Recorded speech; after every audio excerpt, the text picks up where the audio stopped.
Recording in progress.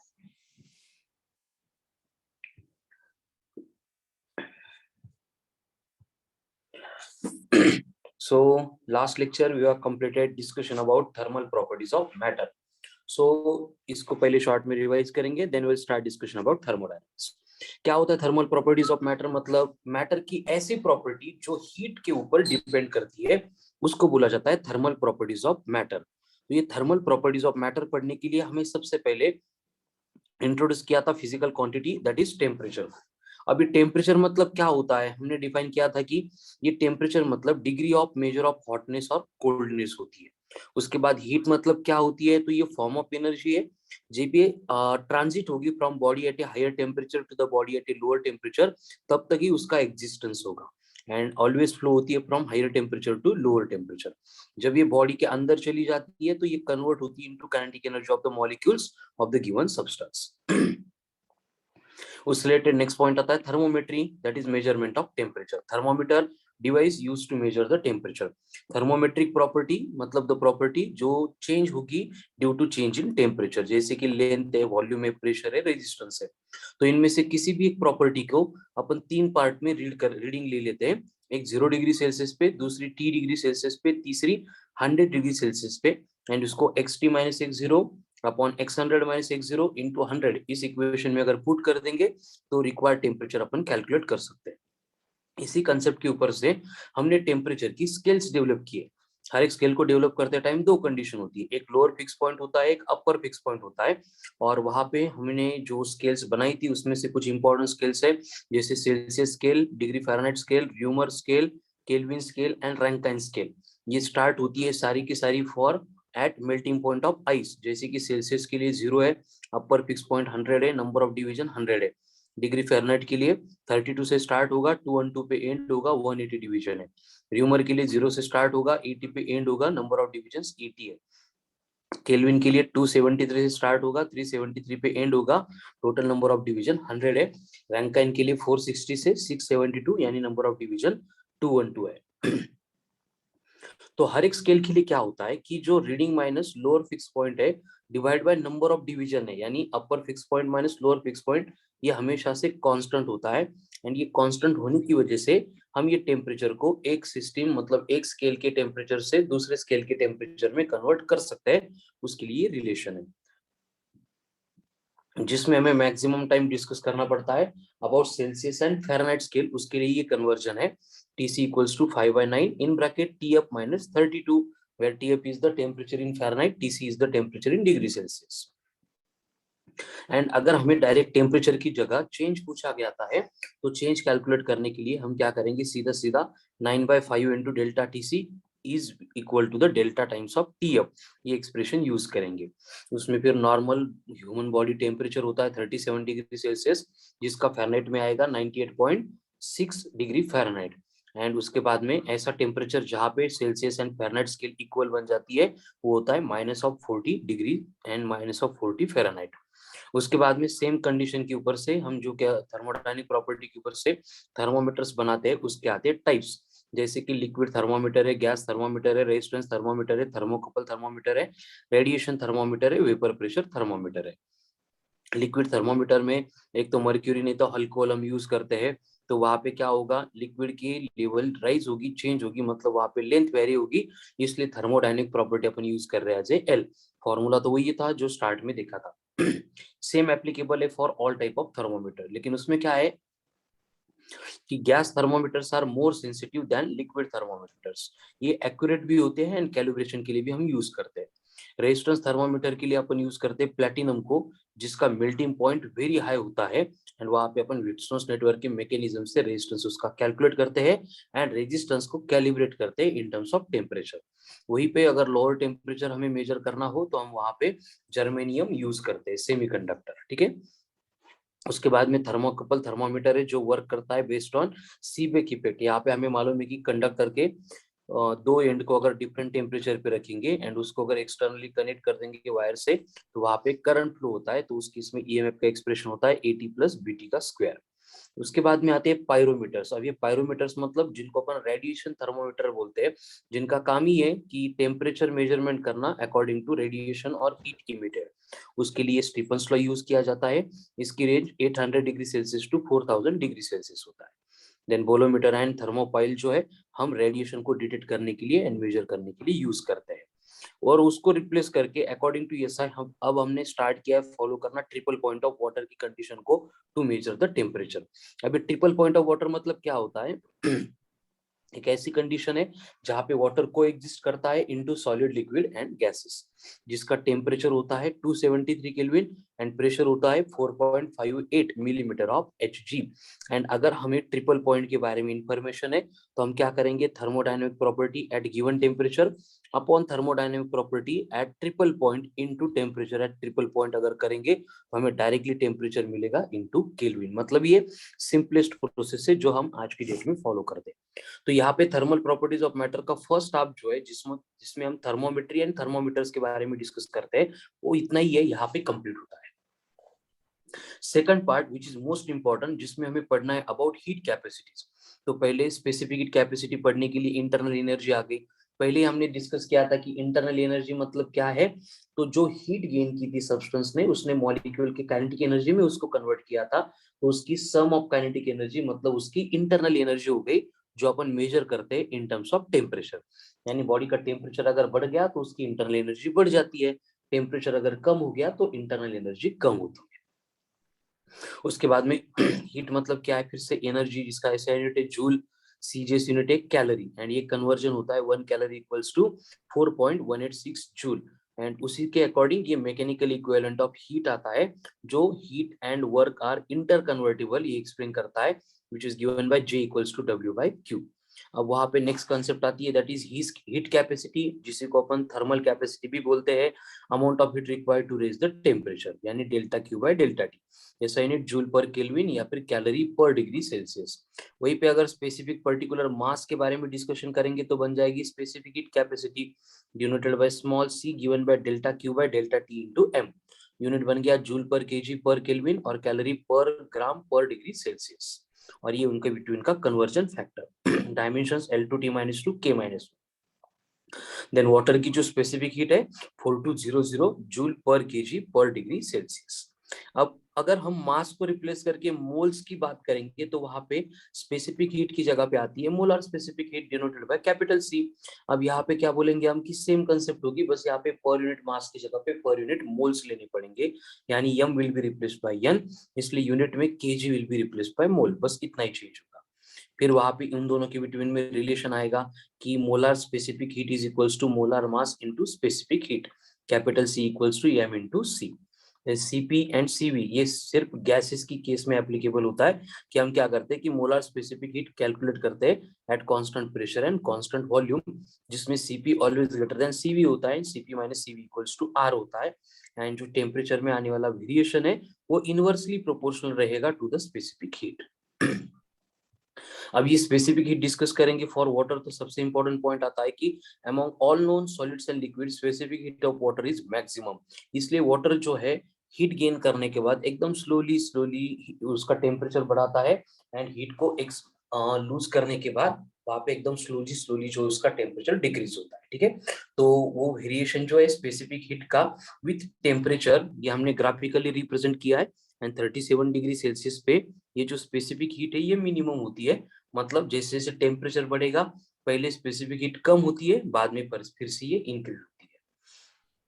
उसके बाद में नेक्स्ट पॉइंट आता है चेंज ऑफ स्टेट। अब यहाँ पे क्या है, देखो कि basically body heat energy gain करेगी, उसका काम क्या होगा, मॉलिक्यूल का उनको फ्री होना है और जिस डायरेक्शन में उनका मन किया उस डायरेक्शन में उनको ट्रेवल करना है। इसलिए होता क्या है कि ये एनर्जी को यूटिलाइज करके जो इंटरमोलिकुलर फोर्सेस है उसको ओवरकम करने के लिए वर्क करते हैं। एंड एक कंडीशन ऐसी आती है कि वो इंटरमोलिकुलर फोर्स को ओवरकम करके उनके बिटवीन का सेपरेशन जो है वो कंसिडरेबल अमाउंट से बढ़ाते हैं, और उसकी वजह से सॉलिड का कन्वर्जन लिक्विड में होता है, लिक्विड का कन्वर्जन गैसेस में होता है, एंड उसी को अपन चेंज ऑफ स्टेट बोलते हैं। तो जब ये चेंज ऑफ स्टेट ऑकर होता है तब सॉलिड क्या होता है, मेल्ट होता है, और यहाँ पे अपन लिख सकते हैं कि सॉलिड को हीट देंगे वो मेल्ट होगा।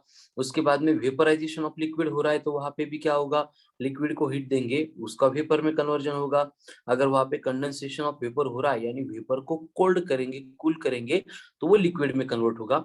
Again freezing point of liquid की बात करेंगे तो लिक्विड को और कूल करेंगे तो उसका कन्वर्जन सॉलिड में होगा। इस तरह से सॉलिड का लिक्विड, लिक्विड का गैसेस बनाना है तो हीट एब्जॉर्ब होगी, लिक्विड सॉरी वेपर का लिक्विड, लिक्विड का सॉलिड बनाना है तो हीट वहां पे इवॉल्व होगी, छोड़ दी जाएगी, ठीक है। और उसी रिलेटेड हीट को अपन बोलते हैं एज ए लेटेंट हीट। अभी लेटेंट हीट मतलब क्या है कि amount of heat required by the body to change its state generated by L given by L equals to Q by M ऐसा यूनिट जूल पर केजी और calorie per gram. अब यहाँ पे ice के लिए 80, स्टीम के लिए 540। Latent heat of fusion मतलब सॉलिड का लिक्विड हो रहा है या फिर लिक्विड का सॉलिड हो रहा है तो उस टाइम पे जो हीट है वो फ्यूजन की, लिक्विड का वेपर या फिर वेपर का लिक्विड हो रहा है तो वो वेपराइजेशन।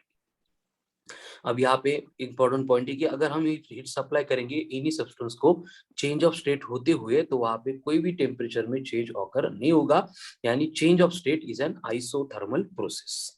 इसका मतलब if temperature is changing then heat required is given by mc delta T, and अगर स्टेट चेंज हो रही है तो हीट गेन और liberated is given by delta Q equals to m into L.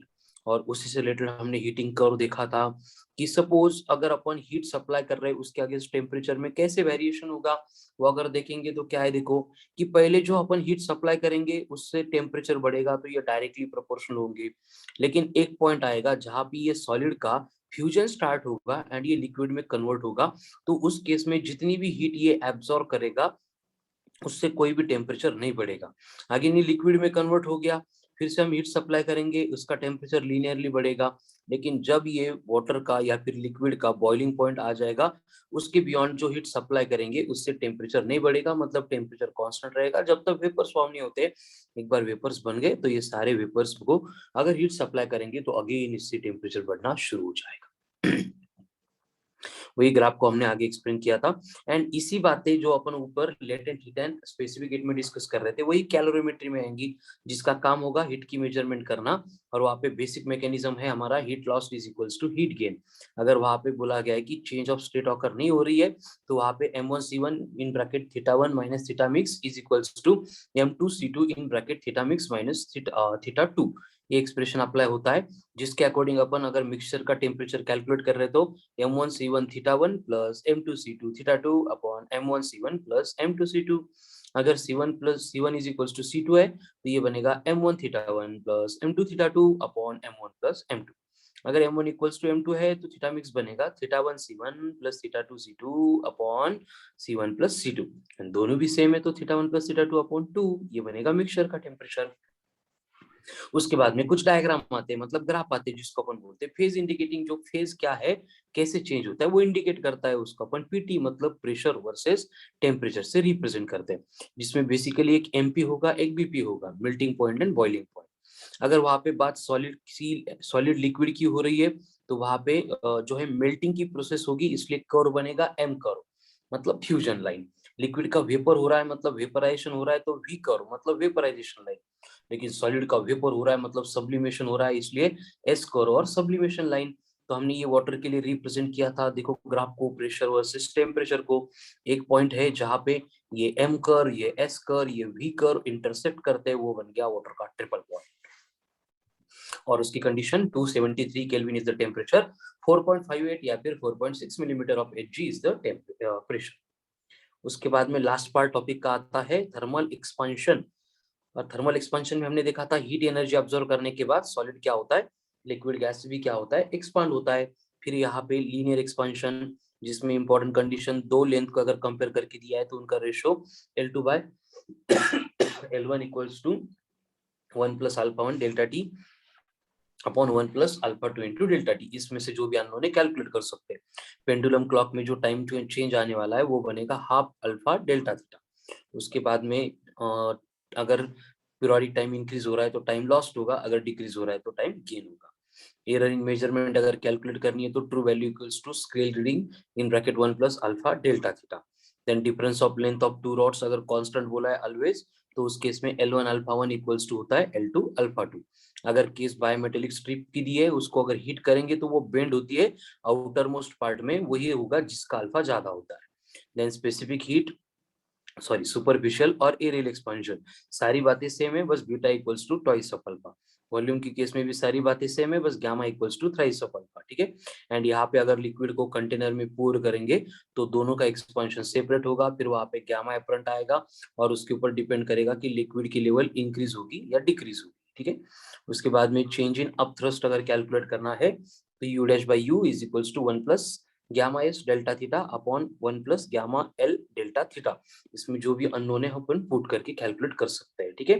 Then anomalous behaviour of water, जिसकी वजह से water का जो आइस बनता है वो वाटर के ऊपर फ्लोट करता है। तो यहाँ पे ये फर्स्ट पार्ट जो है थर्मल प्रॉपर्टीज ऑफ मैटर को अपन इसको खत्म करके नेक्स्ट पार्ट के बारे में डिस्कशन कर रहे थे, and that was heat transfer. Heat transfer और हीट ट्रांसफर में हमने देखा था कि जब भी टेम्परेचर का डिफरेंस होता है, हीट फ्लो होती है from body at a higher temperature to the body at a lower temperature in 3 ways. पहला conduction, then convection, then radiation. Conduction में क्या होता है, एक्चुअल मॉलिक्यूलर कोलिजन होता है, फिर स्टडी स्टेट अटेन होती है। स्टडी स्टेट अटेन होने के बाद कोई भी रैंडम अगर ऐसे सरफेस कंसीडर करेंगे तो वो आइसोथर्मल सरफेस बनेगा, जिसमें हीट फ्लो जो है वो सेम रहेगी, कांस्टेंट रहेगी, ठीक है। वो एक दूसरे को इंटरसेक्ट नहीं करेंगे। Then direction is always perpendicular होगी। जिस कंडक्टर को अपन इंसुलेशन दे रहे हैं, लैग कंडक्टर नहीं इंसुलेट कर रहे हैं, अनलैग कंडक्टर। लैग कंडक्टर में क्या होता है, इंसुलेशन की वजह से टेम्परेचर के फॉल होने का रेट कांस्टेंट होता है। देन टेम्परेचर ग्रेडियंट, मतलब टेम्परेचर वेरी होगा with respect to distance, which is given by minus of delta T by delta X. Then law of heat transfer by conduction, कि जो heat current form होता है, rate of flow of heat, वो directly proportional होगा to the area, to the difference in temperature, to inversely proportional to length of conductor, यानी Q by T बनेगा proportional to A delta T upon L। अगर proportionality sign को replace करके constant लेके आएंगे तो ये आएगा K का मतलब कोएफिशिएंट ऑफ थर्मल कंडक्टिविटी और सिंपली थर्मल कंडक्टिविटी, उसका SI यूनिट, उसके डायमेंशन एंड उसके अबाउट सबसे important point, it represents the कितनी amount of heat substance conduct करेगा थ्रू इट। उसके लिए एक्चुअल रिस्पॉन्सिबल फ्री इलेक्ट्रॉन होते हैं, इसलिए हम इसको इलेक्ट्रिसिटी के साथ कंपेयर कर रहे हैं। तो dq बाई dt रिप्रेजेंट कर रहा है heat current, delta T represent कर रहा है पोटेंशियल डिफरेंस, तो ka बाय l ये रिप्रेजेंट करेगा 1 बाय r, यानी थर्मल रेजिस्टेंस हमें मिल गया l अपॉन ka। तो इलेक्ट्रिसिटी के रूल अप्लाई करेंगे तो सीरीज कॉम्बिनेशन दिया है, रेजिस्टेंस को ऐड करो, जैसे इधर ऐड होता है वैसे इधर ऐड होगा। पैरेलल कॉम्बिनेशन दिया है तो एडिशन ऑफ रेसिप्रोकल कर दो, खत्म। उसके बाद में temperature of a section of a rod at a distance x, मतलब किसी भी रॉड पे दो एंड है, एक हॉट एंड एक कोल्ड एंड है, एंड हॉट एंड से कोल्ड एंड के जाते टाइम अगर टेम्परेचर डिक्रीज हो रहा है तो पर्टिकुलर डिस्टेंस पे आपको टेम्परेचर मेजर करने के लिए बोला जा रहा है। तो उस केस में temperature is given by T equals to T1 minus T2 upon L into X. Then convection उसमें कुछ खास पढ़ना ही नहीं है। रेडिएशन सबसे इंपॉर्टेंट है, इलेक्ट्रोमैग्नेटिक वेव्स 3 × 10⁸ वैक्यूम, ठीक है। उसके बाद में जितनी अमाउंट ऑफ हीट इंसिडेंट होती है, कुछ रिफ्लेक्ट होती है, कुछ ट्रांसमिट होती है, कुछ एब्जॉर्ब होती है, खत्म। Emissive power, amount of heat emitted per unit area per unit time, equals to Q upon AT watt per metre square M1 T-3। उसको अगर पावर के फॉर्म में कन्वर्ट करना है तो E बनेगा P बाय A। फिर आती है PBB, परफेक्टली ब्लैक बॉडी, जिसका काम है टोटल हीट को एब्जॉर्ब करना है, ऐसे कोई एग्जिस्ट होती नहीं है, इसलिए फेरी ने बनाई थी एक सिंपल सी ब्लैक बॉडी, जिसका स्ट्रक्चर अपन देख रहे हैं यहाँ पे टू थिन वॉल्ड, ये स्पेरिकल सरफेस था, एक कट है, एक एपर्चर है, लाइट रे आ गया, लैम्प ब्लैक की कोटिंग है, तो ये अंदर के अंदर ही रिफ्लेक्ट करेगा, मतलब एक बार लाइट रे अंदर गया बाहर आने की कोई चांस ही नहीं है। उसके बाद फिर हमने देखा था इमिसिविटी और coefficient of emission is the ratio of E upon EB, उसकी वैल्यू ऑलवेज 0 से बड़ी एंड 1 से छोटी होती है। Then Prevost's theory of exchange of heat सबसे इंपॉर्टेंट थी, जो एक्सप्लेन कर रहा है कि 0 केल्विन के अबाउ सारी बॉडी जो है हीट को कंटिन्यूअसली एब्जॉर्ब भी करती है, रेडिएट भी करती है। तो अगर रेडिएटेड हीट ज्यादा है गेन करने की हीट से तो टेम्परेचर फॉल होगा, अगर गेन करने वाली हीट ज्यादा है रेडिएटेड से तो टेम्परेचर राइज होगा। उसी के अकॉर्डिंग फिर आता है स्टेफन्स लॉ, जो एक्सप्लेन करना है कि फिर जो Q अपॉन ET है, हीट रेडिएटेड है, इट इज डायरेक्टली प्रोपोर्शनल होती है T⁴ से। फिर सिग्मा आ गया कांस्टेंट ऑफ प्रोपोर्शनलिटी, जिसकी वैल्यू 5.67 × 10⁻⁸। उसके बाद में अगर परफेक्टली ब्लैक बॉडी तो सिर्फ sigma into T⁴, ordinary body तो स्मॉल ई यानी इमिसिविटी या फिर coefficient of emission into sigma into T⁴, खत्म। फिर उसको सेम पार्ट अपन पावर के फॉर्म में रिप्रेजेंट कर सकते हैं। उसके बाद में कूलिंग बाय रेडिएशन, रेडिएशन से जो पार्ट कूल होता है वही हीट एक्सचेंज की पीरियड्स की थ्योरी आएगी कि जितनी गेन हो रही है, जितनी इमिट हो रही है, उनका डिफरेंस मतलब रेट ऑफ फॉल ऑफ और लॉस ऑफ हीट, उसको अपन कन्वर्ट करेंगे dt बाई dt में, मतलब rate of fall of temperature में, जो हमें मिलेगा sigma into E into A upon M S in bracket T raise to 4 minus T naught raise to 4। यानी कि ये जो फॉल होने वाला टेम्परेचर है ये इन सारी चीजों के ऊपर डिपेंड करेगा। फिर आता है न्यूटन का लॉ ऑफ कूलिंग की जो rate of loss of temperature है it is directly proportional to the excess temperature of the body over the surrounding है, minus of dt by dt proportional to t minus t0 है। फिर उसी से related black body radiation का एक ल्यूमर and प्रिंगस्ट्रीम ने graph बनाया था जो एक्सप्लेन कर रहे हैं कि अगर एनर्जी को इमिट होने वाली वेवलेंथ इमिटेड एनर्जी की इंटेंसिटी के अगेंस्ट प्लॉट करेंगे तो वहां पे हमें समझ में आता है जैसे टेम्परेचर बढ़ेगा वैसे wavelength at which emitted energy is maximum ये कम होती है। इसका मतलब lambda is inversely proportional to T है।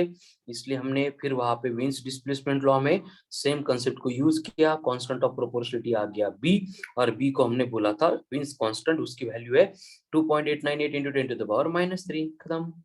एंड एट द एंड हमने देखा था Kirchhoff's law which is A equals to E, यानी coefficient of absorption is equals to coefficient of emission होता है। So this is all about thermal properties of matter. You have prepared it well yesterday.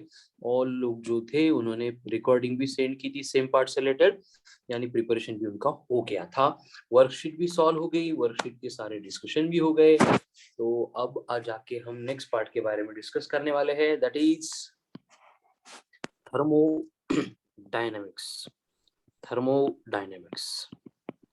thermodynamics।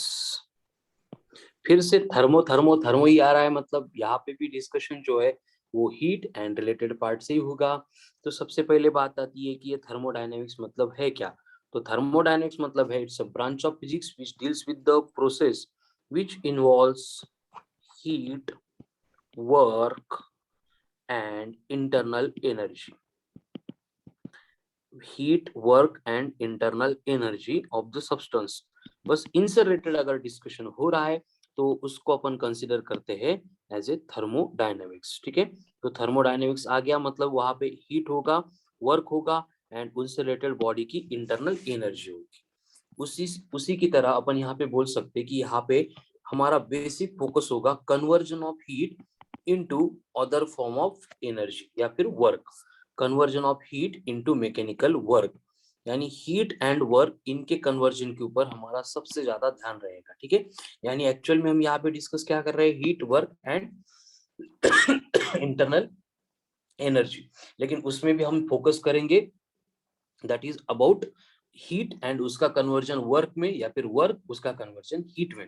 तो इसको अपन बोलेंगे as ए thermodynamics, या फिर simply अपन बोल सकते हैं कि जो हीट फ्लो होती है उस हीट फ्लो के होते टाइम जो भी हमें वर्क मिलता है या फिर वो डिफरेंट फॉर्म ऑफ एनर्जी में कन्वर्ट होती है उसको स्टडी करना, मतलब थर्मोडायनेमिक्स को स्टडी करना। ठीक है, तो उसके बाद में नेक्स्ट पॉइंट आएगा थर्मोडायनामिक वेरिएबल्स, थर्मोडायनामिक वेरिएबल्स। अब वेरिएबल्स का मतलब हमें मालूम है कि जो हैरी होने वाले हैं, चेंज होने वाले हैं। क्यों चेंज होंगे, क्यों हैरी होंगे, बिकॉज ऑफ थर्मोडायनामिक। थर्मोडायनामिक मतलब क्या, हीट के चेंज होने से, हीट के फ्लो होने से। तो जो फिजिकल क्वांटिटी है जैसे कि प्रेशर है, देन वॉल्यूम है एंड टेम्परेचर है, तो इनको बोला जाता है एज ए थर्मोडायनामिक वेरिएबल्स। क्यों, क्योंकि हीट के फ्लो होने से या फिर हीट के एक्सचेंज होने से ये जो प्रॉपर्टीज है वो चेंज होती है, इसलिए ये वेरिएबल्स बन गए एंड सिर्फ वेरी होते हैं ड्यू टू थर्मोडायनेमिक्स, इसलिए हम यहाँ पे इनको कंसिडर करेंगे एज ए थर्मोडायनामिक वेरिएबल्स। उसके बाद में नेक्स्ट पॉइंट आता है that is thermodynamic system, thermodynamic system. अब हम ये थर्मोडायनेमिक्स प्रोसेस जो है वो ऑब्जर्व करेंगे, और उसको ऑब्जर्व करने के लिए मतलब होगा क्या, देखो कि basically pressure, temperature and volume, इसमें क्या होने वाला है, चेंज ऑकर होने वाला है। तो हम एक सिस्टम कंसीडर करेंगे जिसमें प्रेशर, वॉल्यूम एंड टेम्परेचर होगा, तो उसको बोला जाएगा थर्मोडायनेमिक सिस्टम। ये थर्मोडायनेमिक सिस्टम स्टडी करने के लिए हम कभी कभी उनको क्या करते हैं, ओपन सिस्टम बना देते हैं। अब ओपन सिस्टम का मतलब क्या हो गया कि ऐसी सिस्टम जिसमें heat as well as matter can be exchange with the surrounding. मतलब वो सिस्टम सराउंडिंग के साथ मैटर को या फिर हीट को या फिर दोनों को एक्सचेंज कर सकती है, तो उसको अपन बोलते हैं एज ए ओपन सिस्टम। उसी की तरह आती है next, that is closed system. अब क्लोज सिस्टम में क्या होगा कि यहाँ पे ओनली हीट एक्सचेंज ऑकर होगा, लेकिन मास या फिर मैटर के एक्सचेंज के लिए हम उसको अलाउ नहीं करेंगे, तो वो बनेगी क्लोज सिस्टम। एंड उसके बाद में आती है आइसोलेटेड सिस्टम।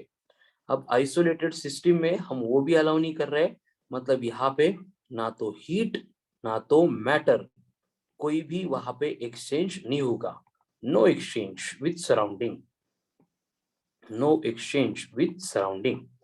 तो according to different different thermodynamic process हमें जो रिक्वायरमेंट होती है उसके अकॉर्डिंग हमने ये थर्मोडायनेमिक सिस्टम को इंट्रोड्यूस किया है। इसी की तरह हम कुछ सिस्टम बनाते हैं जिनको बोला जाता है as a heterogeneous system. Heterogeneous system. अभी हेटेरोजीनियस सिस्टम में क्या होगा कि अगर सिस्टम में जो भी चेंज होने वाला है वो अगर यूनिफॉर्म नहीं है, तो उसको अपन बोलते हैं एज ए हेटेरोजीनियस। मतलब वहां पे क्या होगा कि जो लिक्विड अपन ले रहे हैं वो अगर डिफरेंट फॉर्म के होंगे, और उनको समझने के लिए हम नेक्स्ट सिस्टम आती है लेके आते हैं, दैट इज होमोजीनियस सिस्टम। अब होमोजीनियस सिस्टम मतलब क्या होगा कि जो चेंज ऑकर हो रहा है वो हर एक डायरेक्शन में यूनिफॉर्म होगा। तो जो होमोजीनियस नहीं है उसको अपन हेटेरोजीनियस बोलते हैं। तो अब आपको हेटेरोजीनियस समझने में थोड़ा ईज आ जाएगा, ठीक है। होमोजीनियस मतलब जिसमें चेंज ऑकर होगा हर एक डायरेक्शन में, हर एक कंडीशन में, वो क्या रहेगा, कंप्लीटली यूनिफॉर्म रहेगा। और ये अगर चेंज यूनिफॉर्म हो रहा है तो होमोजीनियस, अगर इसके अपोजिट केस है जहाँ पे चेंज यूनिफॉर्म नहीं है तो वो बनेगा हेटेरोजीनियस। तो इस तरह की बेसिक थर्मोडायनेमिक प्रोसेस या फिर थर्मोडायनेमिक सिस्टम हम आगे स्टडी करने वाले हैं, जिससे रिलेटेड हम जो है थर्मोडायनेमिक स्टेट एक्सप्लेन करते हैं। और थर्मोडायनेमिक स्टेट एक्सप्लेन करने के लिए हमें थर्मोडायनेमिक वेरिएबल्स जो है वही हेल्प करेंगे, ठीक है। थर्मोडायनेमिक स्टेट मतलब जो भी गिवन सब्सटेंस होगा, फिर वो सॉलिड है, लिक्विड है, गैस है, उसकी स्टेट एक्सप्लेन करने के लिए अपन सिर्फ प्रेशर या फिर वॉल्यूम या फिर टेम्परेचर, इनसे रिलेटेड बातें करने वाले हैं। यानी कि अब आपको क्लियर हुआ होगा कि जो टॉपिक अपन पढ़ने वाले हैं वो पढ़ने के लिए हमें सिर्फ और सिर्फ ये तीन फिजिकल क्वांटिटी, जिनको इस टॉपिक में हम थर्मोडायनेमिक वेरिएबल्स और थर्मोडायनेमिक पैरामीटर्स बोल रहे हैं, वही हेल्प करने वाले हैं। जिनको रिलेट करने के लिए जो एक्सप्रेशन है पीवी इक्वल्स टू एनआरटी, उसको अपन पहले इंट्रोड्यूस कर चुके हैं, जिसमें पी का मतलब प्रेशर, वी का मतलब volume, N is the number of moles, R is the universal gravitational constant and T is the temperature. तो ये थर्मोडायनेमिक स्टेट एक्सप्लेन करेंगे, ठीक है। अब यहाँ पे जो है बेसिकली नेक्स्ट पॉइंट आता है विच इज इंपॉर्टेंट भी बोलेंगे, कुछ काम का नहीं है, ऐसे भी आप बोल सकते हो। आपको जो कंसीडर करना है वो कंसीडर करो, ठीक है। That is zeroth law of thermodynamics. Zeroth law of thermodynamics. अब ये जीरोथ लॉ ऑफ थर्मोडायनेमिक्स जो है, इसी को अपन थर्मल इक्विलिब्रियम ऐसे भी कंसीडर करते हैं, थर्मल इक्विलिब्रियम।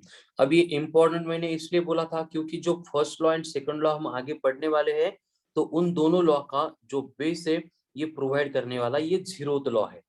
मतलब थर्मोडायनेमिक्स में कोई भी प्रोसेस हम स्टडी करेंगे, ऑब्जर्व करेंगे, उसको समझेंगे, तो वहां पे जो है वो जीरोथ लॉ उस प्रोसेस को बेस प्रोवाइड करेगा, ठीक है। लेकिन कंसीडर नहीं करना इंपॉर्टेंट नहीं है, ये इसलिए बोला था क्योंकि यहाँ पे कोई फॉर्मूला, कोई इक्वेशंस नहीं आने वाले, एकदम कॉमन सेंस वाली बात यहाँ पे हम देखने वाले हैं। कि सपोज आपको इस तरह की एक सिस्टम की अरेंजमेंट दी है, जिसमें मैं ऐसे ए बी एंड सी ऐसे तीन सिस्टम दे रहा हूँ, और यहाँ पे इन दोनों को सेपरेट किया गया है। ये ए है, ये बी है एंड ये सी है।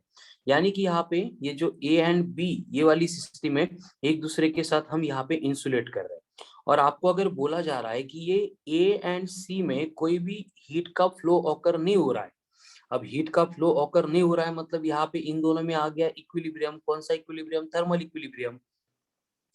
एट द सेम टाइम अगर बी एंड सी इन दोनों में भी कोई हीट का एक्सचेंज नहीं हो रहा है, फिर से हीट का एक्सचेंज नहीं हो रहा है, मतलब उन दोनों में इक्विलिब्रियम आ गया, मतलब थर्मल इक्विलिब्रियम आ गया। तो इसका मतलब ए एंड बी आर, ये दोनों भी एक दूसरे के साथ इक्विलिब्रियम में होना चाहिए। ठीक है, लिखने की जरूरत नहीं स्टेटमेंट की, लेकिन फिर भी है अभी लॉ ऑफ थर्मोडायनेमिक्स, इसकी थोड़ी सी रिस्पेक्ट ज्यादा है तो लिखना पड़ेगा। तो यहाँ पे हम बोल सकते हैं कि if A is in thermal equilibrium with B, then B is in thermal equilibrium with C. Sorry, A is in thermal equilibrium with C, then B is in thermal equilibrium with C, then A and B are also in thermal equilibrium with each other. ठीक है, मतलब भाई कि A and सी में कोई temperature difference नहीं है, B and सी में कोई टेम्परेचर डिफरेंस नहीं है, मतलब ए एंड बी का टेम्परेचर सेम ही होने वाला है। ये कॉमन सेंस वाली बात है, लेकिन थर्मोडायनेमिक्स में इसको बहुत ज्यादा इंपॉर्टेंस दिया गया है। और ये जो है लॉ ऑफ थर्मोडायनेमिक्स है, लेकिन ये फर्स्ट एंड सेकंड लॉ के बाद में डिराइव हुआ था, लेकिन ये उन दोनों का बेस प्रोवाइड करता है, इसलिए इसको वन से पहले का मतलब जीरोथ लॉ ऐसे बोला गया। अब जीरोथ लॉ ऑफ थर्मोडायनेमिक्स के बाद में नेक्स्ट पॉइंट आता है, that is thermodynamic equilibrium. Thermodynamic equilibrium.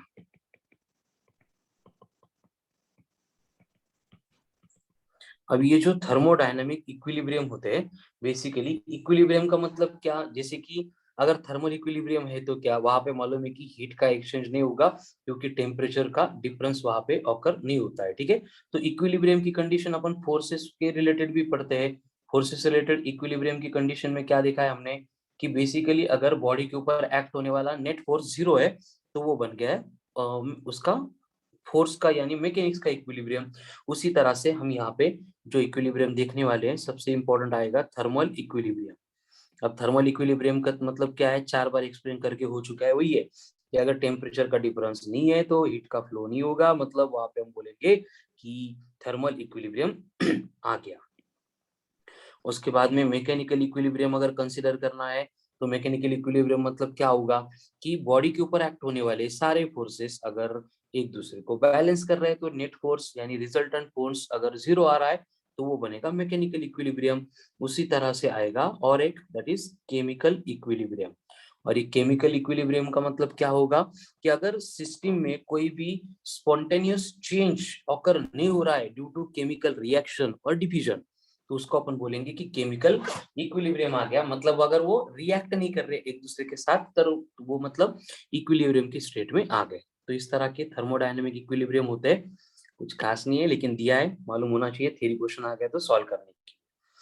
अब ये अब तक का जो पार्ट अपन डिस्कस कर रहे थे, वो सारी बातें आगे का टॉपिक हमें पढ़ने के लिए हेल्प करने वाली थी, मतलब ये सारी इंट्रोडक्टरी कंसेप्ट।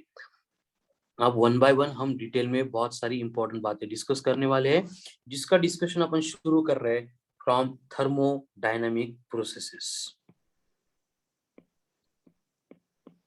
Thermodynamic processes. अब ये जो थर्मोडायनामिक प्रोसेस अपन यहाँ पे पढ़ेंगे, अब कंडीशन क्या होगी, देखो इतने सारे डिस्कशन के बाद में ये तो क्लियर हो रहा है कि यहाँ पे अपन कुछ प्रोसेस पढ़ेंगे जिसमें क्या होगा, थर्मो के मोशन की वजह से कुछ ना कुछ चेंज होगा। अब ये चेंज होगा किसमें, सिर्फ और सिर्फ थर्मोडायनामिक के वेरिएबल में। अब वेरिएबल मतलब कौन थे, प्रेशर था, टेम्परेचर था, वॉल्यूम था। तो इनसे रिलेटेड जो चेंज ऑकर होगा, जिसको अपन यहाँ पे कंसिडर करने वाले हैं, स्टडी करने वाले हैं, वो बनेगा हमारा थर्मोडायनेमिक प्रोसेस का पार्ट। तो यहाँ पे अपन बोल सकते हैं कि अगर यहाँ पे थर्मोडायनेमिक वेरिएबल्स चेंज मतलब अंडरगो चेंज है, उनमें चेंज ऑकर हो रहा है, तो उस प्रोसेस को बोलेंगे as a thermodynamic process. The process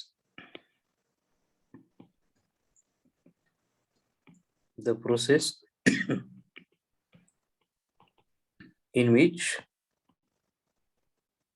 thermodynamic variables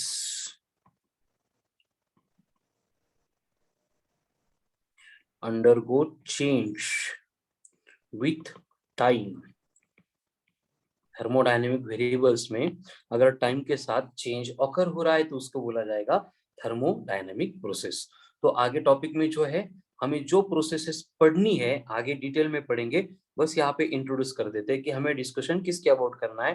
पहले अपन डिस्कस करने वाले हैं अबाउट आइसोथर्मल प्रोसेस। अब आइसोथर्मल प्रोसेस मतलब यहाँ पे हम क्या करेंगे, आइसो का मतलब होता है सेम, थर्मल का मतलब टेम्परेचर सेम। तो अगर अपन प्रोसेस को स्टडी कर रहे हैं एट कांस्टेंट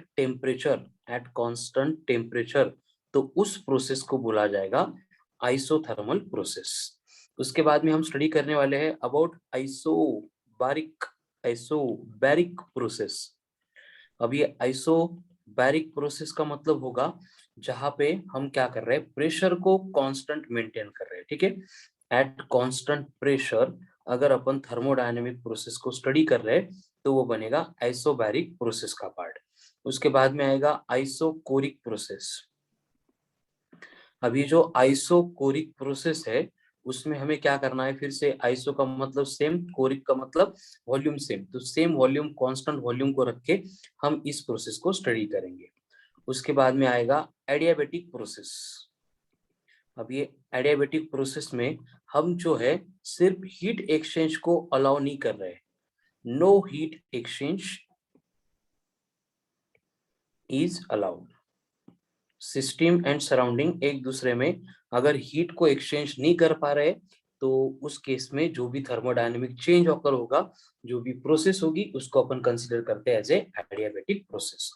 इसके साथ में हमें कुछ प्रोसेस स्टडी करनी है जिनको अपन बोलते हैं एज ए साइक्लिक प्रोसेस। अब ये साइक्लिक प्रोसेस मतलब क्या होगा, जैसे कि साइक्लिक मतलब हमें मालूम है कि जैसे कोई भी पोजीशन या फिर कोई भी कंडीशन है ए से स्टार्ट हो गई थी लेकिन एक पार्ट कंप्लीट होने के बाद वो फिर से ए के ऊपर आ गई, मतलब वो साइक्लिक थी। मतलब हम बोल सकते हैं कि थर्मोडायनेमिक प्रोसेस में अगर system variables can return to its initial stage after undergoing series of changes, तो उस प्रोसेस को अपन बोलते हैं एज ए साइक्लिक प्रोसेस। उसके बाद में कुछ प्रोसेसेस आगे हम पढ़ेंगे जिनको बोला जाएगा नॉन साइक्लिक प्रोसेस,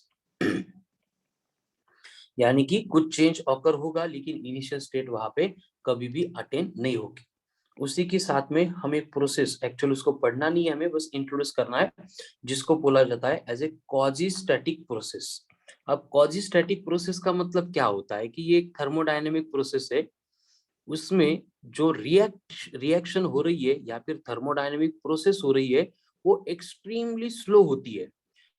इतनी स्लो होती है कि किसी भी इंस्टेंट ऑफ टाइम पे अगर अपन देखेंगे तो टेम्परेचर एंड प्रेशर जो है वो हमें सेम दिखते हैं, कांस्टेंट दिखते हैं।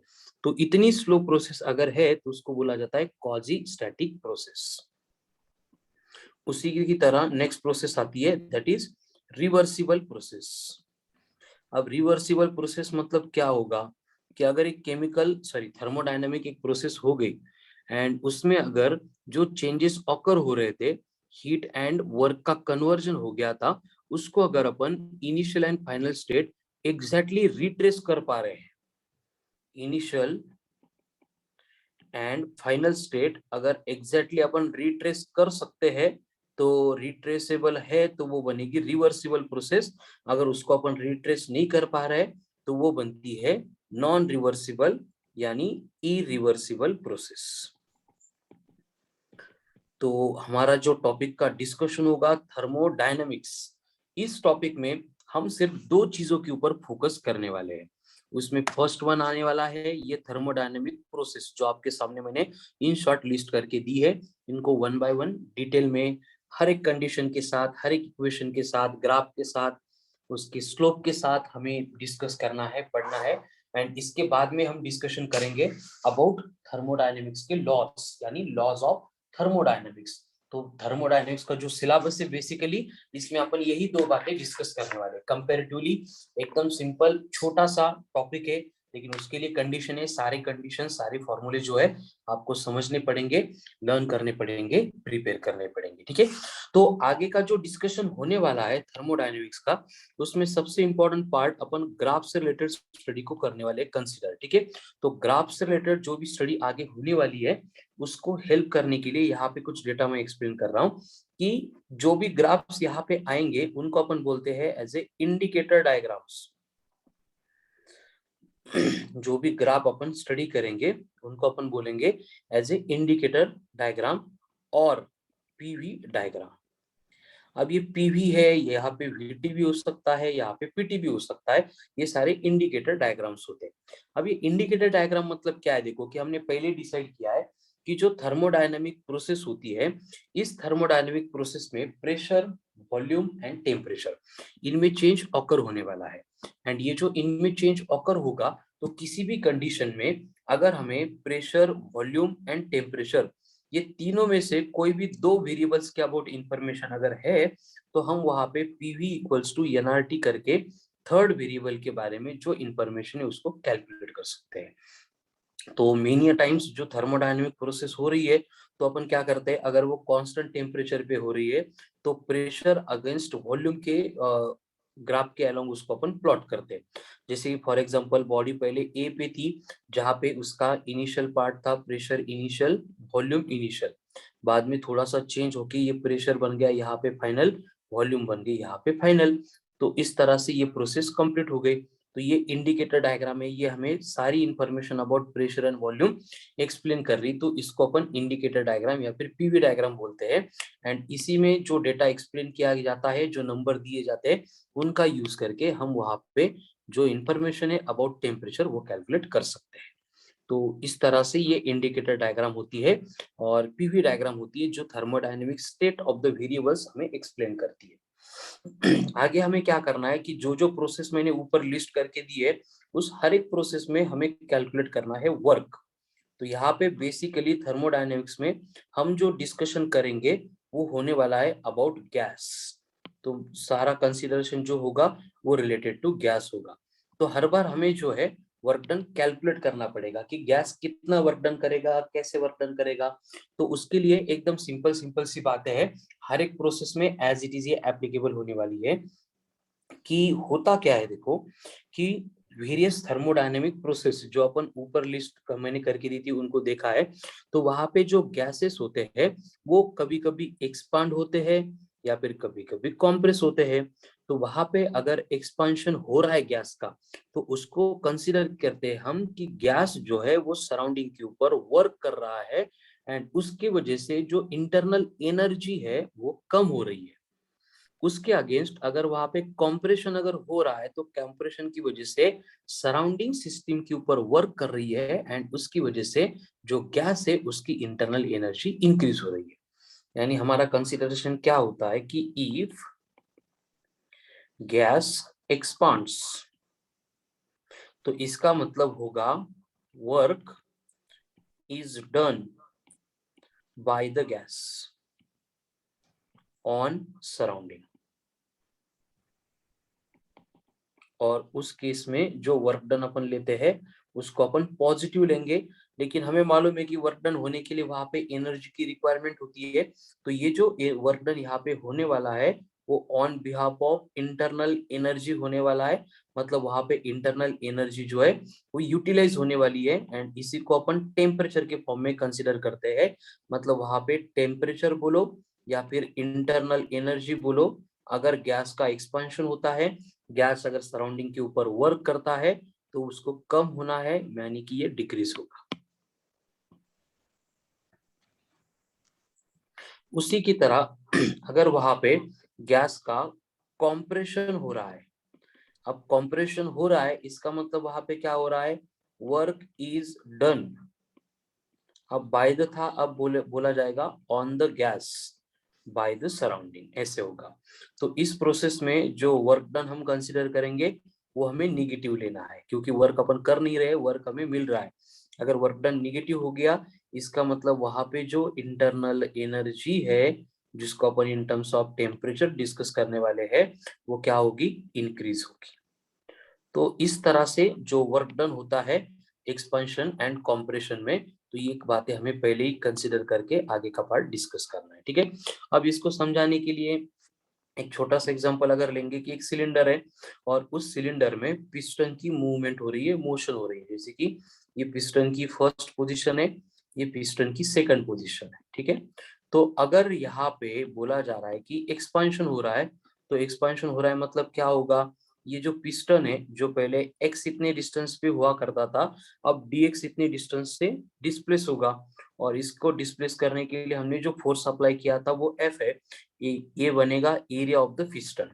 तो इस प्रोसेस में जो फोर्स अप्लाई हो रहा है वो बनेगा P इंटू ए। अब ये कहाँ से आ गया, प्रेशर होता है फोर्स अपॉन एरिया, और मैं बोल रहा हूँ कि यहाँ पे इस पिस्टन को पीछे ढकेलने के लिए ये फोर्स अप्लाई हो रहा है, एंड वहां पे एरिया अगर ए है, प्रेशर अगर P है, तो force applied by the gas on piston बनेगा F equals to P into A. अब यहाँ पे पिस्टन के ऊपर वर्क हो रहा है, इसकी वजह से ये पिस्टन जाके ये इतना dx से डिस्प्लेस होने वाला है। तो यहाँ पे dx को अगर छोटा सा डिस्प्लेसमेंट बोल रहे हैं, तो उस प्रोसेस में जो छोटा सा वर्क डन होगा that will become dw is equals to f into dx। अब ये f की वैल्यू अगर पुट करेंगे तो ये dw बन गया p into a into dx, but area into thickness इसको अपन बोलते हैं वॉल्यूम, यानी ये dw हमें मिल गया p इंटू dv। यहाँ पे a इंटू डी एक्स को अपन बोल रहे हैं dv। तो इस तरह से हर बार अगर गैसेस से रिलेटेड हमें वर्क कैलकुलेट करना है थर्मोडायनेमिक प्रोसेस में, तो उसके लिए बेसिक एक्सप्रेशन आता है dw is equals to p into dv। लेकिन यहाँ पे जो dv है वो स्मॉल चेंज इन वॉल्यूम है, यहाँ पे जो dw है वो छोटा सा वर्क डन है। तो वहां पे हमें अगर नेट वर्क डन कैलकुलेट करना है, तो नेट वर्क डन बनता है w is equals to, process start होगी from v1 to v2 of p into dv, pressure into change in volume. तो यहाँ पे अपन बोल सकते हैं कि अगर वॉल्यूम बढ़ रही है तो W पॉजिटिव आएगा, है ना। अगर V इंक्रीज हो रही है, ऊपर ही लिखा था, तो W जो है वो पॉजिटिव रहेगा।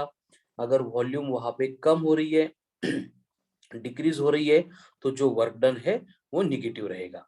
अब यहाँ पे बिलो एक डायग्राम आपको शो की है, जिसको अपन पीवी ग्राफ से रिप्रेजेंट करने वाले हैं, कि यहाँ पे एक ग्राफ दिया है, यहाँ पे प्रेशर है, यहाँ पे वॉल्यूम है, और आपको बोला है कि जो थर्मोडायनेमिक स्टेट है, यहाँ पे P1 V1, वहाँ पे P2 V2, और इस प्रोसेस से ये गैस जो है एक्सपांड होने वाला है, यहाँ पे वॉल्यूम उसकी चेंज होने वाली है। तो अगर अपन इसको ग्राफिकली प्लॉट कर रहे हैं, तो यहाँ पे शेडेड पोर्शन में जो आपको दिख रहा है वो आ रहा है area under the curve.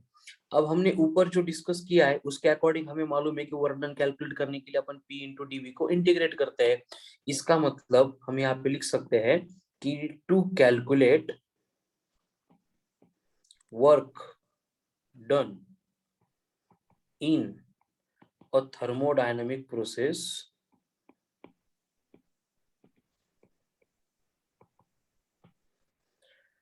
From PV diagram,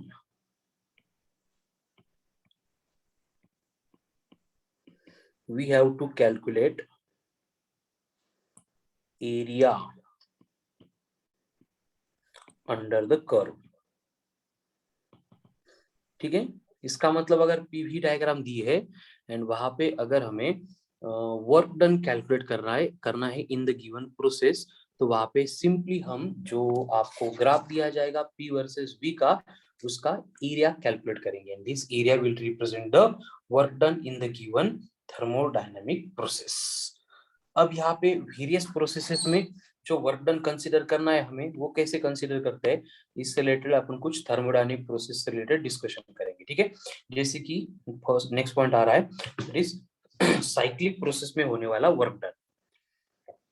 work done in cyclic process.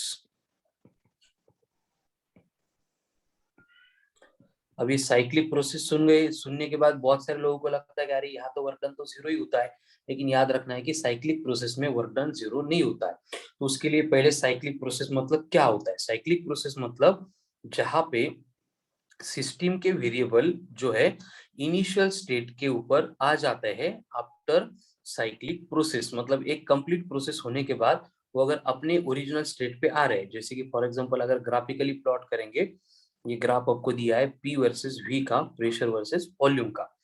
आपको बोला है कि इनिशियली सिस्टम ए के ऊपर थी, बाद में सिस्टम बी के ऊपर चली गई, यानी यहाँ पे इस तरह से ए से लेके बी तक का चेंज हुआ है, ये हाफ प्रोसेस हो गई। लेकिन थोड़ी देर बाद फिर से ये प्रोसेस बी से लेके ए तक आ गई, यानी इनिशियल वेरिएबल्स ए इस स्टेट पे थे, प्रोसेस कंप्लीट होने के बाद भी ए के ऊपर आ गए, तो इस प्रोसेस को बोला जाता है एज ए साइक्लिक प्रोसेस। तो इस साइक्लिक प्रोसेस में अगर हमें एरिया कैलकुलेट करना है तो एरिया अंडर द ग्राफ नहीं होता है, यहाँ पे बस ये डिफरेंस को समझना है आपको, कि अगर वहां पे प्रोसेस साइक्लिक है तो हमें सिर्फ और सिर्फ ये जो शेडेड पोर्शन का एरिया होता है उसी को कंसीडर करना है, जो लूप एनक्लोज कर रहा है। देखो अंडर द कर्व अगर बोला जाता तो हमें क्या करना पड़ता है, यहाँ पे फिर से परपेंडिकुलर ड्रॉ करने पड़ते, यहाँ पे जो पूरा एरिया है वो कंसीडर करना पड़ता। लेकिन साइक्लिक प्रोसेस में कंडीशन क्या है कि जो वर्क डन अपन कैलकुलेट कर रहे हैं वो सिर्फ लूप जो एरिया रिप्रेजेंट करेगा वही कंसीडर होगा। ठीक है, तो अपन यहाँ पे लिख सकते हैं कि work done in the cyclic process is equal to the area of the loop representing the cycle. बस इतनी प्रोसेस याद रखनी है साइक्लिक प्रोसेस में एंड रिमेनिंग प्रोसेस में, बस यही एक बात डिफरेंट होती है। ठीक है, उसके बाद में अगर यहाँ पे क्लोज लूप हमें दिया है, इस क्लोज लूप को अगर अपन क्लॉकवाइज ट्रेस कर रहे हैं, हमें दिया है कि प्रोसेस क्लॉकवाइज हो रही है, तो जो वर्क डन हम ले रहे हैं उसको लेना है पॉजिटिव। वहीं पे अगर इस प्रोसेस को आपको बोला गया है कि ये क्लॉकवाइज नहीं है, एंटी क्लॉकवाइज है, तो उस प्रोसेस को अपन कंसीडर करेंगे एज ए निगेटिव। ठीक है, तो साइक्लिक प्रोसेस से रिलेटेड अगर वर्क डन कैलकुलेट करना है तो आपको ये 3 पॉइंट दिए हैं, इनको ही फोकस करना पड़ेगा। ठीक है, कि साइक्लिक प्रोसेस में जो है अपन वर्क डन कैलकुलेट करते हैं तो वहां पे एरिया अंडर द कर्व नहीं, area enclose by the loop लेना है। अगर डायरेक्शन क्लॉकवाइज है तो पॉजिटिव बनेगा, डायरेक्शन एंटी क्लॉकवाइज है तो इट विल बी नेगेटिव। अब यहाँ पे वेरियस केसेस में अगर हमें सेम वर्क डन कैलकुलेट करना है, जैसे कि मैं यहाँ पे एज्यूम कर रहा हूँ कि आपको बोला गया कि एक थर्मोडायनामिक प्रोसेस है जिसमें वॉल्यूम इज कांस्टेंट बोला है, वॉल्यूम वहां पे कांस्टेंट है। तो वॉल्यूम अगर कांस्टेंट है तो अपन अगर ग्राफिकली प्लॉट कर रहे हैं तो देखो ये प्रेशर वर्सेस वॉल्यूम का ग्राफ है। तो आपको बोला गया है कि इनिशियली सिस्टम यहाँ पे थी, फाइनली सिस्टम यहाँ पे चली गई। तो ये इनिशियल से फाइनल में ए से लेके बी तक प्रोसेस को एक्सप्लेन कर रहा हूँ। तो वॉल्यूम कांस्टेंट है, मतलब ए पे जितनी वॉल्यूम थी बी पे भी उतनी वॉल्यूम है। तो अगर मुझे यहाँ पे area under the curve calculate करना है तो ये एरिया 0 आएगा, यानी कि इस प्रोसेस में जो वर्क डन होगा दैट विल बी द 0। या फिर सेम ग्राफ को अगर अपन यहाँ पे V वर्सेस P भी रिप्रेजेंट करेंगे और बोलेंगे कि ये इनिशियल ए है, फाइनल बी है, प्रोसेस अगर ए से बी तक हो रही है तो उस केस में होने वाला वर्क डन कितना होगा, तो वो वर्क डन बनेगा 0। अब यहाँ पे वॉल्यूम कांस्टेंट नहीं है तो क्या होगा, जिसको अपन कंसीडर करेंगे कि अगर इफ वॉल्यूम इज इंक्रीजिंग, अगर वॉल्यूम बढ़ रही है, अब वॉल्यूम बढ़ रही है मतलब उसको ग्राफिकली अगर प्लॉट करना है तो यहाँ पे क्या होगा, ये प्रेशर वर्सेस वॉल्यूम, ये जो ग्राफ है यहाँ पे आपको बोला जाएगा ए इनिशियल है, बी फाइनल है और प्रोसेस ए से लेके बी तक हो रही है। ग्राफ को ध्यान से देखो, अब ये वॉल्यूम के 2 पॉइंट्स हमें मिलेंगे, ये परपेंडिकुलर ड्रॉ करेंगे और अगर यहाँ पे शेडेड पोर्शन का रीजन का एरिया कैलकुलेट करेंगे तो ये एरिया पॉजिटिव आएगा, नॉन जीरो आएगा, यानी अपन लिख सकते हैं कि W इज ग्रेटर देन 0। या फिर यहाँ पे जो है प्रेशर कांस्टेंट भी नहीं है और ए एंड बी के बिटवीन अगर ये वॉल्यूम इंक्रीज हो रही है इस तरह से, देखो ये ग्राफ डाउनवर्ड आ रहा है लेकिन फिर भी इनिशियल वॉल्यूम V1 है, फाइनल वॉल्यूम V2 है, यहाँ पे वॉल्यूम इंक्रीज हो रही है। तो फिर से अगर हम यहाँ पे इस ग्राफ का एरिया ड्रॉ करेंगे तो ये 0 से बड़ा होगा, so it will represent a positive work done. यानी सीधी सादी बात है, अगर वॉल्यूम चेंज नहीं होगी तो वहां पे वर्क डन नहीं होगा, अगर वॉल्यूम इंक्रीज होगी तो वर्क डन होगा जो पॉजिटिव रहेगा। और एक केस वहां पे अपन लिख सकते हैं कि वॉल्यूम जो है अब वो इंक्रीज नहीं हो रही है, वो डिक्रीज हो रही है। तो वॉल्यूम अगर आपको बोला जा रहा है कि डिक्रीजिंग है, तो वॉल्यूम डिक्रीजिंग की केस में अगर उसको ग्राफिकली रिप्रेजेंट कर रहे हैं अपन प्रेशर अगेंस्ट वॉल्यूम, तो वहां पे ये जो ए है इधर आएगा, ये जो बी है इधर आएगा, यानी प्रोसेस अब ऐसी होगी। तो इसको अगर अपन ऐसे परपेंडिकुलर ड्रॉ करेंगे, ये शेडेड पोर्शन आएगा, तो यहाँ पे जो वर्क डन होता है वो 0 से कम होगा, लेस देन 0 होगा, यानी ये निगेटिव रहेगा। उसी तरह से अगर आपको बोला गया है कि ए इधर है, बी इधर है, और ये वॉल्यूम में आने वाला चेंज है, ये इधर प्रेशर है, तो यहाँ पे अगर ये शेडेड पोर्शन हम कंसीडर करेंगे, तो अगेन जो वर्क डन है वो 0 से कम होगा, लेस होगा, यानी ये निगेटिव रहेगा। तो इस तरह से सिंपल प्रोसेस है, जो स्टेटमेंट के फॉर्म में मैंने लिख के दिया था वही यहाँ पे हमने ग्राफिकली प्लॉट किया है, कि जो वर्क डन है that is related with volume only. अगर वॉल्यूम में चेंज ऑकर हो रहा है तभी वर्क डन होगा, वॉल्यूम अगर इंक्रीज हो रही है तो वहां पे वर्क डन पॉजिटिव होगा, अगर वॉल्यूम डिक्रीज हो रही है तो वहां पे वर्क डन निगेटिव होगा, वॉल्यूम अगर कांस्टेंट है तो वर्क डन होगा ही नहीं। अगर बात साइक्लिक प्रोसेस की करेंगे, तो साइक्लिक प्रोसेस में याद रखना है कि साइक्लिक प्रोसेस में DW वर्क डन कभी 0 नहीं होगा, वो नॉन जीरो होगा, इंटरनल एनर्जी का जो चेंज है वो 0 होगा, ठीक है ना। साइक्लिक के तो अपना तो मतलब एज्यूम करते हैं अपन कि वहां पे इनिशियल फाइनल स्टेट सेम ही आ रही है, तो वहां पे जो है वर्क डन नहीं होगा, लेकिन वो ऐसे नहीं होता है, वहां पे वर्क डन होता है। जैसे कि फॉर एग्जांपल ये क्लॉकवाइज प्रोसेस भी है, एंड यहाँ पे जो है ये ए है, ये बी है, और ये आपको एंटी क्लॉकवाइज प्रोसेस दी है, ठीक है। तो यहाँ पे हमें बस शेडेड पोर्शन जो है कंसीडर करना है, यानी area enclose by the loop लेना है, जो हमें वर्क डन देगा। अगर यहाँ पे क्लॉकवाइज लिया है तो ये वर्क डन पॉजिटिव रहेगा, अगर ये एंटी क्लॉकवाइज लिया है तो ये वर्क डन नेगेटिव रहेगा। तो इस तरह से वेरियस केसेस में अगर हमें data in terms of PV graph दिया जाता है तो हम वर्क डन कैलकुलेट करेंगे, लेकिन अगर डेटा पीवी ग्राफ के फॉर्म में नहीं है, न्यूमेरिकल के फॉर्म में है, तो हम वहां पे जो P equals to integration of sorry DW is equals to integration of P into DV था, वो कंडीशन अप्लाई करेंगे और वहां से हम वर्क डन कैलकुलेट कर सकते हैं, ठीक है। तो ये सारी बेसिक बातें, basic introduction of the thermodynamic process, work done and graph हमने डिस्कस किया था, जो हमें हेल्प करने वाला है to study first law of thermodynamics, first law of thermodynamics, first law of thermodynamics। Actual में ये जो फर्स्ट लॉ ऑफ थर्मोडायनेमिक्स है, ये रिप्रेजेंट करता है वही स्टेटमेंट जो law of conservation of energy का था। Energy nether be created nor be destroyed, but it can be only converted from one form to another form, means total amount of energy will remains constant।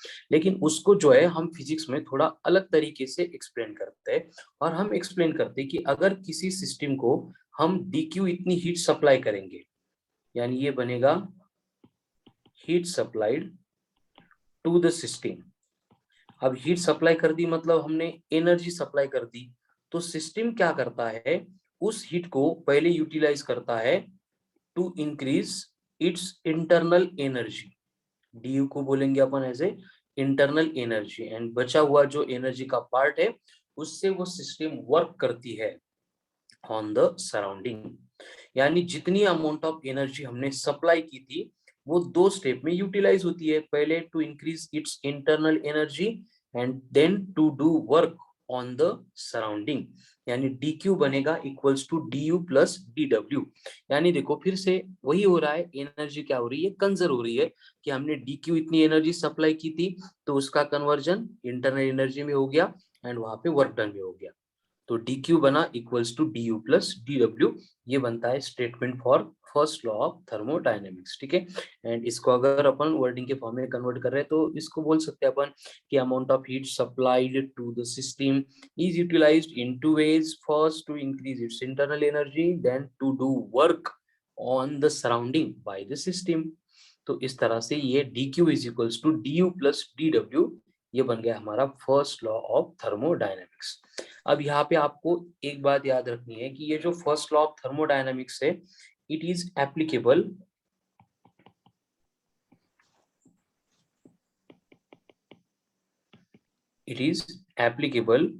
To all three states. फिर वहां पे solid है, liquid है या फिर gas है, फर्क नहीं पड़ता है, फर्स्ट लॉ ऑफ थर्मोडायनेमिक्स हर एक केस में एज इट इज एप्लीकेबल रहेगा। अब वहां पे जो डी है यानी इंटरनल एनर्जी है, तो ये इंटरनल एनर्जी हम compulsory in terms of temperature represent करने वाले हैं। यानी कि हम कंसीडर करेंगे कि अगर वहां पे टेम्परेचर बढ़ रहा है तो टेम्परेचर बढ़ रहा है मतलब इंटरनल एनर्जी बढ़ रही है।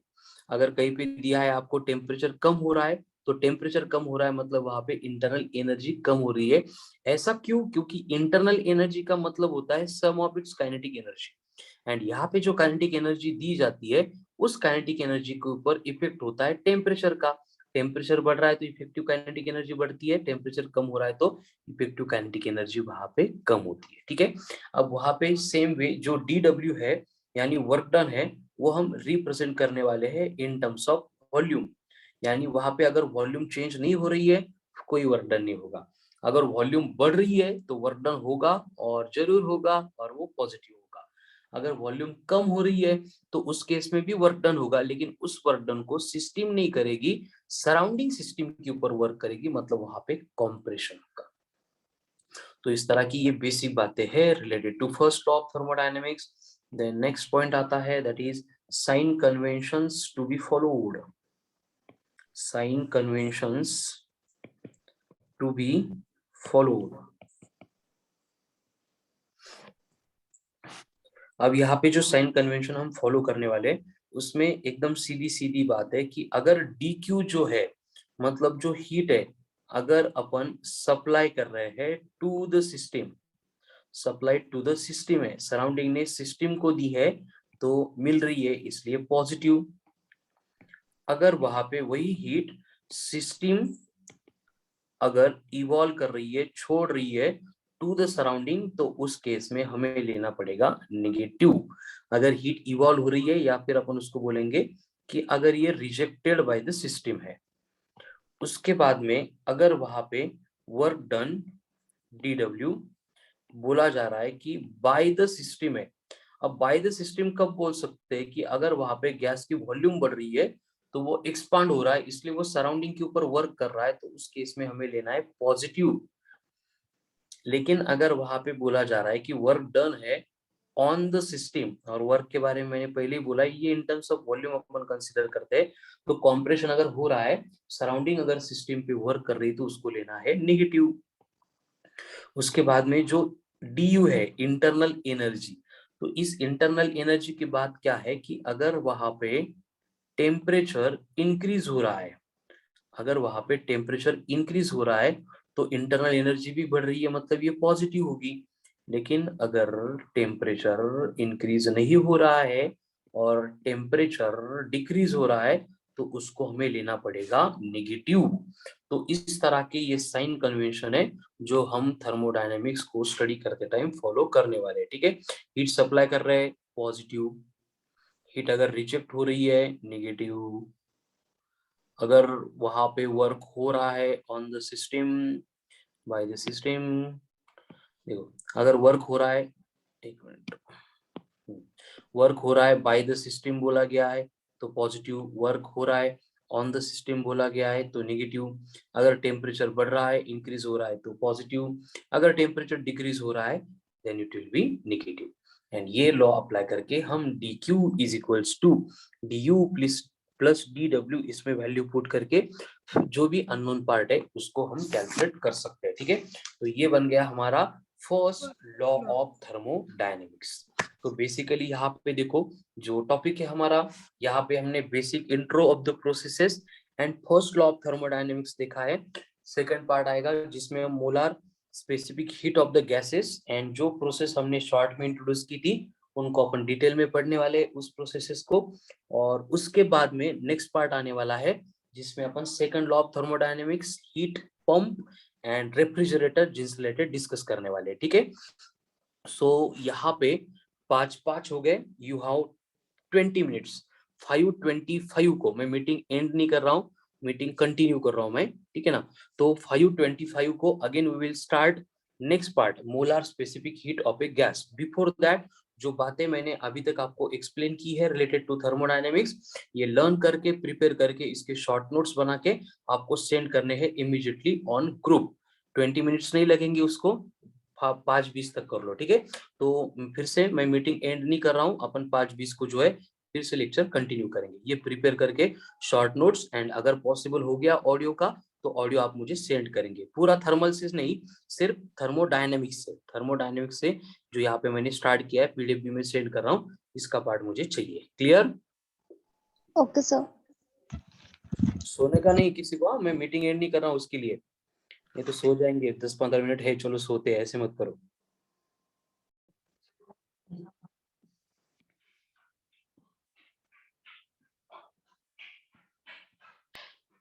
चलो, सो स्टार्ट करते हैं discussion with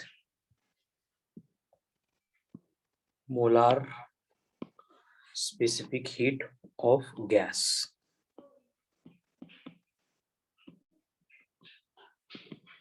molar specific heat of gas मतलब यहाँ पे जो स्पेसिफिक हीट अपन डिस्कस कर रहे हैं थर्मल प्रॉपर्टीज ऑफ मैटर में, इन जनरल अपन डिस्कस कर रहे थे, लेकिन यहाँ पे सिर्फ और सिर्फ गैसेस से रिलेटेड हमें कंसिडरेशन करना है, ठीक है। तो स्पेसिफिक हीट जो है उससे रिलेटेड एक्सप्रेशन हम ऑलरेडी पढ़ चुके हैं। स्पेसिफिक हीट होती है delta Q upon N into delta T, अगर मोलार बोला गया है, एंड मोलार नहीं होता तो यहाँ पे एन की जगह पे हम कंसिडर करते हैं सिर्फ मास को, ठीक है। तो अब यहाँ पे वेरियस कंडीशन हम कंसिडर करने वाले हैं कि देखो बेसिकली फर्स्ट पार्ट में क्या होगा कि अगर गैस को हमने सडनली कॉम्प्रेस किया है और उस केस में हमने गैस को कोई हीट सप्लाई नहीं की है और वहां से गैस से हीट ली भी नहीं है, तो होगा क्या? देखो, हमने गैस को क्या किया है, कॉम्प्रेस किया है। अब गैस को कॉम्प्रेस किया है, लेकिन वहां पे अपन कंडीशन देख रहे हैं कि जो डेल्टा क्यू है वो 0 है, यानी हम वहां पे जो हीट सप्लाई कर रहे हैं या फिर हीट हमें मिल रही है उसको अपन अलाउ ही नहीं कर रहे, मतलब exchange of heat is not allowed, that's why delta Q will become 0। And process अगर कॉम्प्रेशन है यानी work done on the system by the surrounding है, तो ये वर्क डन स्टोर होगा in the form of internal energy of the system. और अपन पहले discuss कर चुके हैं कि इंटरनल एनर्जी को अपन in terms of temperature represent करते हैं, यानी यहाँ पे जो डेल्टा टी रहेगा, टेम्परेचर रहेगा, वो चेंज होगा, इंक्रीज होगा, that's why delta T will be greater than 0। तो उस प्रोसेस में सी की वैल्यू कितनी बनेगी? 0 बनेगी। क्यों बन गई सी की वैल्यू 0? क्योंकि फॉर्मूले में यहाँ पे था delta Q upon N into delta T, अगर डेल्टा क्यू 0 है तो 0 अपॉन एनीथिंग 0 आता है, इसलिए ये 0 बन गया, ठीक है। उसके बाद में अगर नेक्स्ट केस हम देखेंगे कि जहां पे हमने क्या किया है, गैस को हीट किया है, gas is to be heated and allowed to expand, and allowed to expand. ध्यान से देखो, ये कंडीशन बहुत इंपॉर्टेंट है, हम गैस को हीट कर रहे हैं एंड उसको एक्सपांड होने के लिए अलाउ कर रहे हैं। तो यहाँ पे होता क्या है, देखो अगर इस कंडीशन में हम fall in temperature due to expansion, अब जब भी गैस एक्सपांड होगा तो आपको ये बात समझनी है, याद रखनी है कि एक्सपांशन के लिए जो रिस्पॉन्सिबल, अब एक्सपांशन हो रहा है मतलब वर्क हो रहा है, मैं पहले एक्सप्लेन कर चुका हूँ, एक्सपांशन हो रहा है मतलब वर्क हो रहा है। कौन कर रहा है वर्क? गैस कर रहा है, सिस्टम कर रहा है। किसके ऊपर कर रहा है? सराउंडिंग के ऊपर। तो ये वर्क करने के लिए एनर्जी होनी चाहिए, एंड जो एनर्जी सिस्टम के पास, गैस के पास होती है, जिसकी वजह से वर्क होने वाला है, उसी को अपन इंटरनल एनर्जी बोल रहे हैं। एंड इंटरनल एनर्जी को अपन in terms of temperature represent करते हैं। तो इन सब का कंक्लूजन ये हुआ कि अगर किसी गैस का एक्सपांशन हो रहा है तो एक्सपांशन की वजह से वहां पे उसकी इंटरनल एनर्जी डिक्रीज होती है, कम होती है, यानी टेम्परेचर भी कम होता है। तो यहाँ पे हम गैस को दोनों भी केस अलाउ कर रहे हैं, उसको हीट भी दे रहे हैं और एक्सपांड होने के लिए अलाउ भी कर रहे हैं। तो वहां पे मैं लिख रहा हूं कि fall in temperature due to expansion, expansion होने की वजह से जो टेम्परेचर कम होने वाला है, अगर हम उसको इक्वल रखेंगे, किसके इक्वल रखेंगे? Rise in temperature, rise in temperature due to heat supply, हमने उसको हीट भी किया है, एक्सपांड भी किया है, और यहाँ पे जो कंडीशन मुझे आपको एक्सप्लेन कर रही है करनी है उसमें मैंने बोला है कि जो टेम्परेचर कम होने वाला है, फॉल होने वाला है एक्सपांशन की वजह से, एंड जो टेम्परेचर राइज होने वाला है, बढ़ने वाला है हीट को सप्लाई करने की वजह से, अगर दोनों को अपन सेम रखेंगे तो वहां पे टेम्परेचर में कोई वेरिएशन नहीं होगा, यानी जो डेल्टा टी है that will become equal to 0। लेकिन इसका मतलब ये नहीं कि डेल्टा क्यू हमने 0 रखी थी, डेल्टा क्यू को अपन सप्लाई कर रहे थे, सिस्टम को दे रहे थे, that's why it will be positive. अगर इन सब वैल्यू को एक्सप्रेशन ऑफ स्पेसिफिक हीट में प्लेस करेंगे तो वहां पे आ रहा है delta Q upon N into delta T. लेकिन अगर डेल्टा टी 0 है तो यहाँ पे ये सी की वैल्यू हमें मिलती है ऐसे इंफिनिटी। क्यों? क्योंकि one anything upon 0 is infinity. मतलब देखो वेरियस कंडीशन में हम ये molar specific heat of the gas verify कर रहे हैं और एट द एंड मुझे जो है इसको कंक्लूड करना है। अगर मैं सेम प्रोसेस को अगर बोलूंगा कि हमने गैस को हीट भी किया है, मतलब heated and allowed to expand, अपन उसको हीट भी कर रहे हैं एंड एक्सपांड होने के लिए अलाउ भी कर रहे हैं, तो उस केस में बस एक कंडीशन जो ऊपर थी यहाँ पे नहीं है, हम यहाँ पे बोल रहे हैं कि fall in temperature due to expansion is less than rise in temperature due to heat supply। ये कंडीशन यहाँ पे पहले जो था तो दोनों केस में इक्वल हो रहा था, मतलब जितना राइज हो रहा है उतना ही डिक्रीज हो रहा था, इसलिए डेल्टा टी 0 हो गया था। अब यहाँ पे हमने क्या किया है देखो कि जो टेम्परेचर फॉल होने वाला है वो कम है राइज होने वाले टेम्परेचर से, इसका मतलब जो चेंज इन टेम्परेचर होगा वो बढ़ जाएगा, यानी डेल्टा टी पॉजिटिव आएगा। हीट को सप्लाई कर रहे हैं मतलब डेल्टा क्यू तो पहले से ग्रेटर देन 0 है। तो ये कंडीशन अगर हम C equals to delta Q upon N into delta T में अगर पुट करेंगे तो यहाँ पे इसकी कुछ ना कुछ वैल्यू आएगी जो पॉजिटिव आ रही है, यानी अपन बोल सकते हैं कि मोलर स्पेसिफिक हीट कैपेसिटी यहाँ पे जो है it will be greater than 0। मतलब यहाँ पे 0 है, यहाँ पे इंफिनिटी है, यहाँ पे 0 है, सॉरी यहाँ पे ग्रेटर देन 0 है, मतलब ये पॉजिटिव है। सेम केस अगर हम ऊपर की कंडीशन लेंगे यही, बस यहाँ पे अगर लिखेंगे कि अगर गैस को हमने हीट किया है एंड अलाउ टू एक्सपांड किया है, एक्सपांड होने के लिए अलाउ किया है, अलाउ टू एक्सपांड, लेकिन कंडीशन जो है यहाँ पे थी उसको उल्टा कर दिया। मतलब यहाँ पे अगर हम बोलेंगे कि fall in temperature due to expansion is greater than rise in temperature due to heat supply। मतलब कि यहाँ पे क्या होगा देखो, टेम्परेचर जो कम हो रहा है वो ज्यादा है, इसका मतलब क्या है कि जो डेल्टा टी आएगा, चेंज इन टेम्परेचर आएगा, वो निगेटिव आएगा, क्योंकि हीट के सप्लाई से अपन जो टेम्परेचर बढ़ा रहे थे वो इतना नहीं बढ़ा जितना फॉल हो गया। यानी यहाँ पे हमें कंसिडर करना पड़ेगा कि जो डेल्टा टी है it is less than 0, but यहाँ पे जो डेल्टा क्यू है ये तो ग्रेटर देन 0 था, क्योंकि अपन हीट फिर से सप्लाई कर ही रहे हैं। तो इसका मतलब यहाँ पे जो सी की वैल्यू है according to delta Q divided by n into delta T, ये बनेगी निगेटिव, यानी यहाँ पे अपन लिख सकते हैं C इज लेस देन 0, यानी C की वैल्यू आ गई नेगेटिव। तो ये सारी बातें जो हम यहाँ पे डिस्कस कर रहे थे उसके अकॉर्डिंग हम बोल सकते हैं कि जो C की वैल्यू है, molar specific heat of a gas है, इसकी वैल्यू माइनस इंफिनिटी से लेके प्लस इंफिनिटी के तक कहीं पे भी हो सकती है। अब ऐसे कैसे हो गया? हम तो आइस के लिए, वाटर के लिए पढ़ रहे थे, वहां पे तो एकदम फिक्स पढ़ रहे थे, है ना। गैस के लिए, सॉरी वाटर के लिए लिया तो 1, वहां पे फ्यूजन के लिए तो 80, वेपराइजेशन के लिए तो 540, वहां पे तो सारी बातें फिक्स थी। ये चेंज कैसे हो गया? क्योंकि ये चेंज जो है एप्लीकेबल है किसके लिए? Only for gases. कहाँ पे लिखा है गैसेस? हाँ, ओनली फॉर गैसेस। तो गैसेस की केस में क्या होता है देखो कि यहाँ पे specific heat of the gas जो है वो डिपेंड करती है कंडीशन के ऊपर। वो गैस कौन सा है, गैस का मटेरियल कौन सा है, गैस का नेचर कौन सा है, इसके ऊपर डिपेंड नहीं करता है। वो डिपेंड करता है कि हम उसको हीट जो सप्लाई कर रहे हैं वो डिपेंड किसके ऊपर है, ठीक है।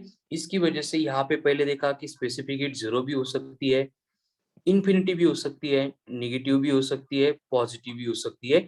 मतलब इसकी जो रेंज है माइनस इंफिनिटी से प्लस इंफिनिटी तक कहीं पे भी वैरी हो सकती है। It depends only on the condition in which the gas is being heated, ठीक है। गैस को किस कंडीशन में हम हीट सप्लाई कर रहे हैं या फिर एक्सपांड होने के लिए अलाउ कर रहे हैं, उन सारी बातों के ऊपर बस ये पार्ट जो है वो डिपेंड करेगा, ठीक है।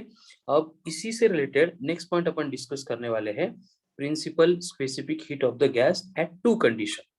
उसके लिए अपन पहली कंडीशन कंसीडर करेंगे, ठीक है, हेडिंग देता हूं, specific heats of gas. Basically ये दोनों कंडीशन में हमें बहुत ज्यादा डिस्कशन करना है, ठीक है।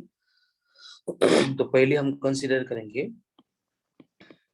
Molar specific heat of a gas at constant volume,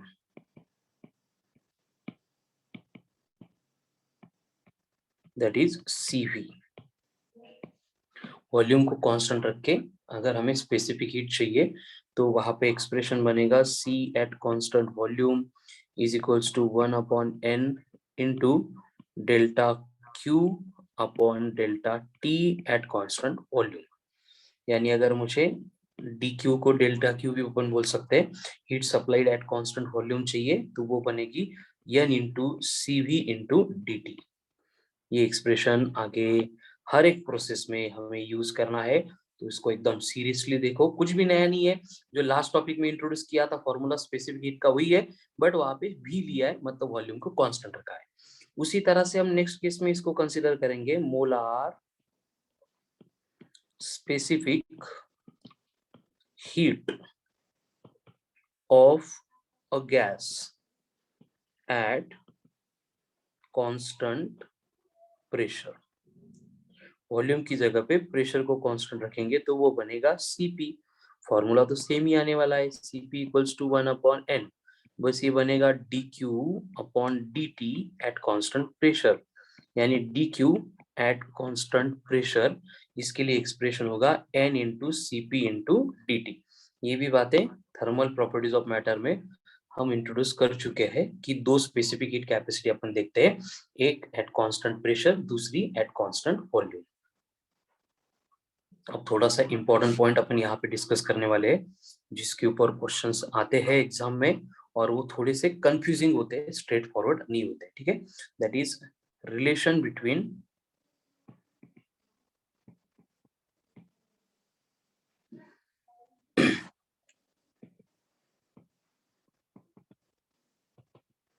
change in internal energy then CV, मतलब molar specific heat at constant volume, and और एक कंसेप्ट आती है F, और इस F को बोला जाता है डिग्रीज ऑफ फ्रीडम।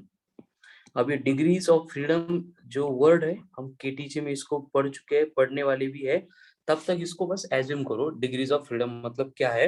मैं इंट्रोड्यूस कर देता हूँ लेकिन इन डिटेल में वहां पे देखेंगे कि डिग्रीज ऑफ फ्रीडम मतलब क्या है, कि कोई भी ऑब्जेक्ट है इन जनरल, तो वो कौन से डायरेक्शन के अलोंग मूव हो सकता है, उसको बोला जाता है डिग्रीज ऑफ फ्रीडम। जैसे फॉर एग्जांपल अगर गैसेस की केस में बात करेंगे तो आपको एक मोनो एटॉमिक गैस दिया है, उसको अपन एक पर्टिकुलर स्पेस में किसी भी पॉइंट के ऊपर रख रहे हैं, तो वो उस स्पेस में क्या कर सकता है कि एक पॉइंट ऑब्जेक्ट है या फिर एक एटम है मोनो एटॉमिक है, तो वो एक तो ट्रैवल कर सकता है अलोंग एक्स एक्सिस, नहीं तो ट्रैवल कर सकता है अलोंग वाई एक्सिस, नहीं तो ट्रैवल कर सकता है अलोंग जेड एक्सिस। इसको छोड़ के वो कहीं पे नहीं जा सकता। इसका मतलब वहां पे क्या होगा कि it possesses 3 degrees of freedom, ठीक है। उसके पास क्या हो गई, डिग्रीज ऑफ फ्रीडम जो है वो 3 हो गई। उसी की तरह अगर डायटोमिक मॉलिक्यूल दिया है जिसके 2 एटम है एक दूसरे के साथ कनेक्टेड, तो वो क्या कर सकते हैं, इसी के तरह एक्स वाई जेड एक्सिस के अबाउट जा सकते हैं, या फिर वहां पे एक तो क्लॉकवाइज नहीं तो एंटी क्लॉकवाइज डायरेक्शन में वो रोटेट हो सकते हैं, ठीक है। यानी उनको 3 + 2 5 डिग्रीज ऑफ फ्रीडम हो गए। तो इस तरह की कंसेप्ट डिग्रीज ऑफ फ्रीडम की केटीजे में डिटेल में देखेंगे, अभी बस इतना सफिशिएंट है। तो यहाँ पे हमें मालूम है कि from first law of thermodynamics FLOT FLOT मतलब फर्स्ट लॉ ऑफ थर्मोडायनेमिक्स से हमें मालूम है कि जो dq होता है it is equals to du plus dw होता है, यानी amount of heat supplied is utilised in two ways, पहले to increase internal energy then to do work on the surrounding by the system. अब यहाँ पे dq का मतलब हमें मालूम है हीट सप्लाइड है, du मतलब इंटरनल एनर्जी, dt मतलब वेरिएशन चेंज इन टेम्परेचर। अगर हम यहाँ पे एक प्रोसेस कंसिडर करेंगे कांस्टेंट वॉल्यूम, यानी कि वहां पे C will be replaced by CV होगा, वहां पे dV की वैल्यू 0 होगी क्योंकि वहां पे वॉल्यूम कांस्टेंट है तो वॉल्यूम में चेंज नहीं होगा। एंड अगर वॉल्यूम चेंज नहीं हो रही है तो फिर उस प्रोसेस में वर्क डन जो है वो 0 बनेगा। यानी कि हम यहाँ पे लिख सकते हैं कि अगर अपन हीट सप्लाई करेंगे एट कांस्टेंट वॉल्यूम तो वो इक्वल्स टू du होता है। अभी कहाँ से आ गया, देखो इसी इक्वेशन में हमने बस dw को 0 पुट किया है, नया कुछ भी नहीं है, ठीक है। यानी कि यहाँ पे जो भी हीट अपन सप्लाई करेंगे at constant volume it have to convert into the internal energy of the gas of the system और द सिस्टम।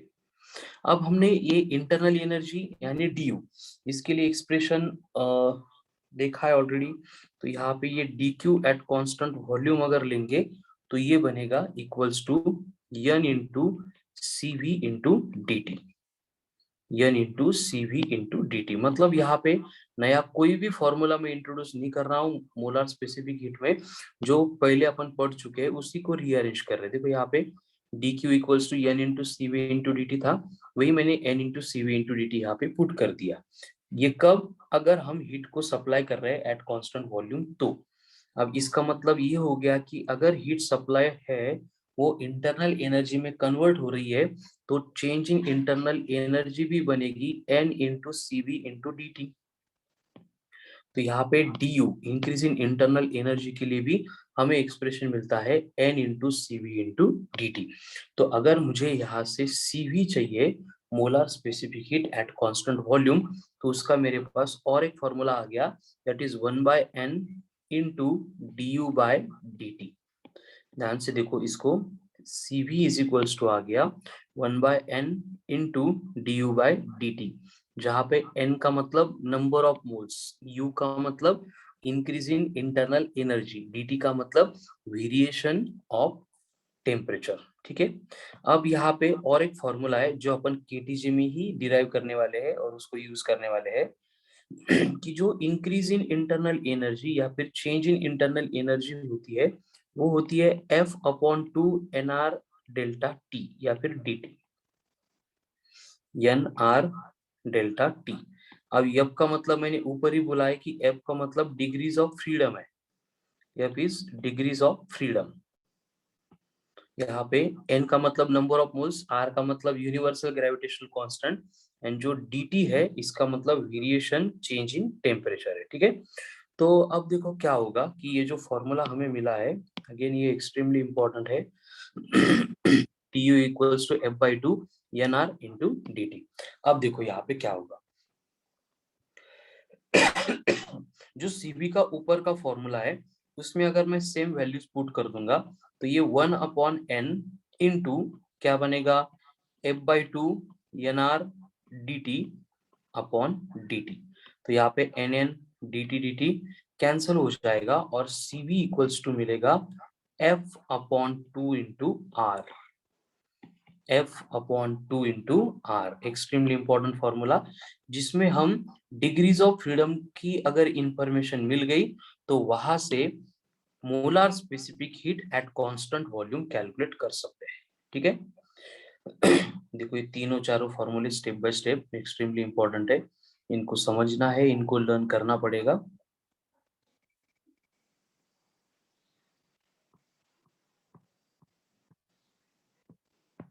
चार चार बार लिख के लर्न करो, प्रिपेयर करो, ठीक है। चलो नेक्स्ट पॉइंट इसी से रिलेटेड कि स्पेसिफिक हीट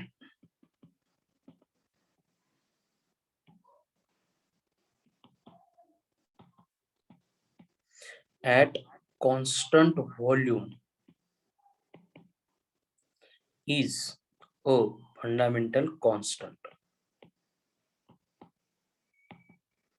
फंडामेंटल कांस्टेंट मतलब वो सिर्फ डिग्रीज ऑफ फ्रीडम के ऊपर डिपेंड कर रही है, ठीक है। और यहाँ पे change in increase internal energy अगर हमें कैलकुलेट करनी है एट कांस्टेंट वॉल्यूम, तो हम जो ऊपर का फॉर्मूला था F/2 इंटू NR dt, इसका भी यूज कर सकते हैं अगर सिर्फ डेटा हमें रिलेटेड टू इंक्रीज इन और चेंज इन इंटरनल एनर्जी पूछा जा रहा है तो। अब यहाँ पे और एक इंपॉर्टेंट पॉइंट हमें देखना है, दैट इज रिलेशन बिटवीन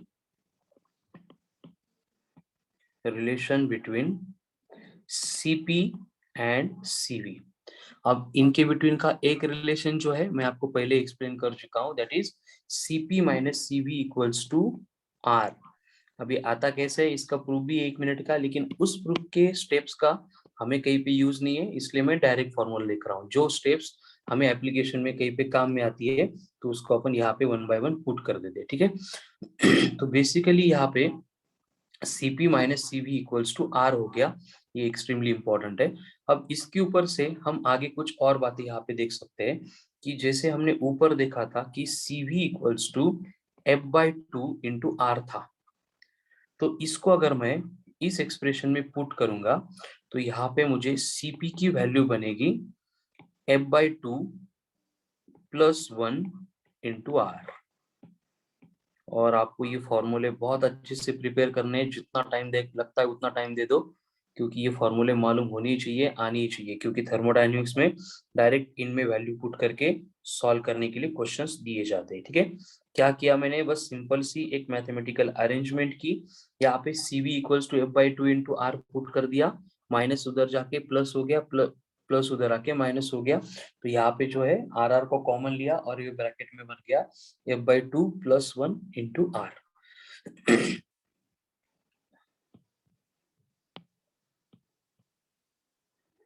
अब यहाँ पे और इम्पोर्टेंट फॉर्मूले आने वाले हैं, जिससे रिलेटेड एक क्वेश्चन मेरा प्रेडिक्शन है कंपलसरी इस बार आने का वाला है, हीट कैपेसिटी रेशो, मतलब molar specific heat capacity beyond जो डिस्कशन हमने शुरू किया है वहां से लेके नेक्स्ट पॉइंट में पढ़ाने वाला हूँ स्पेसिफिक हीट ऑफ वाटर तक।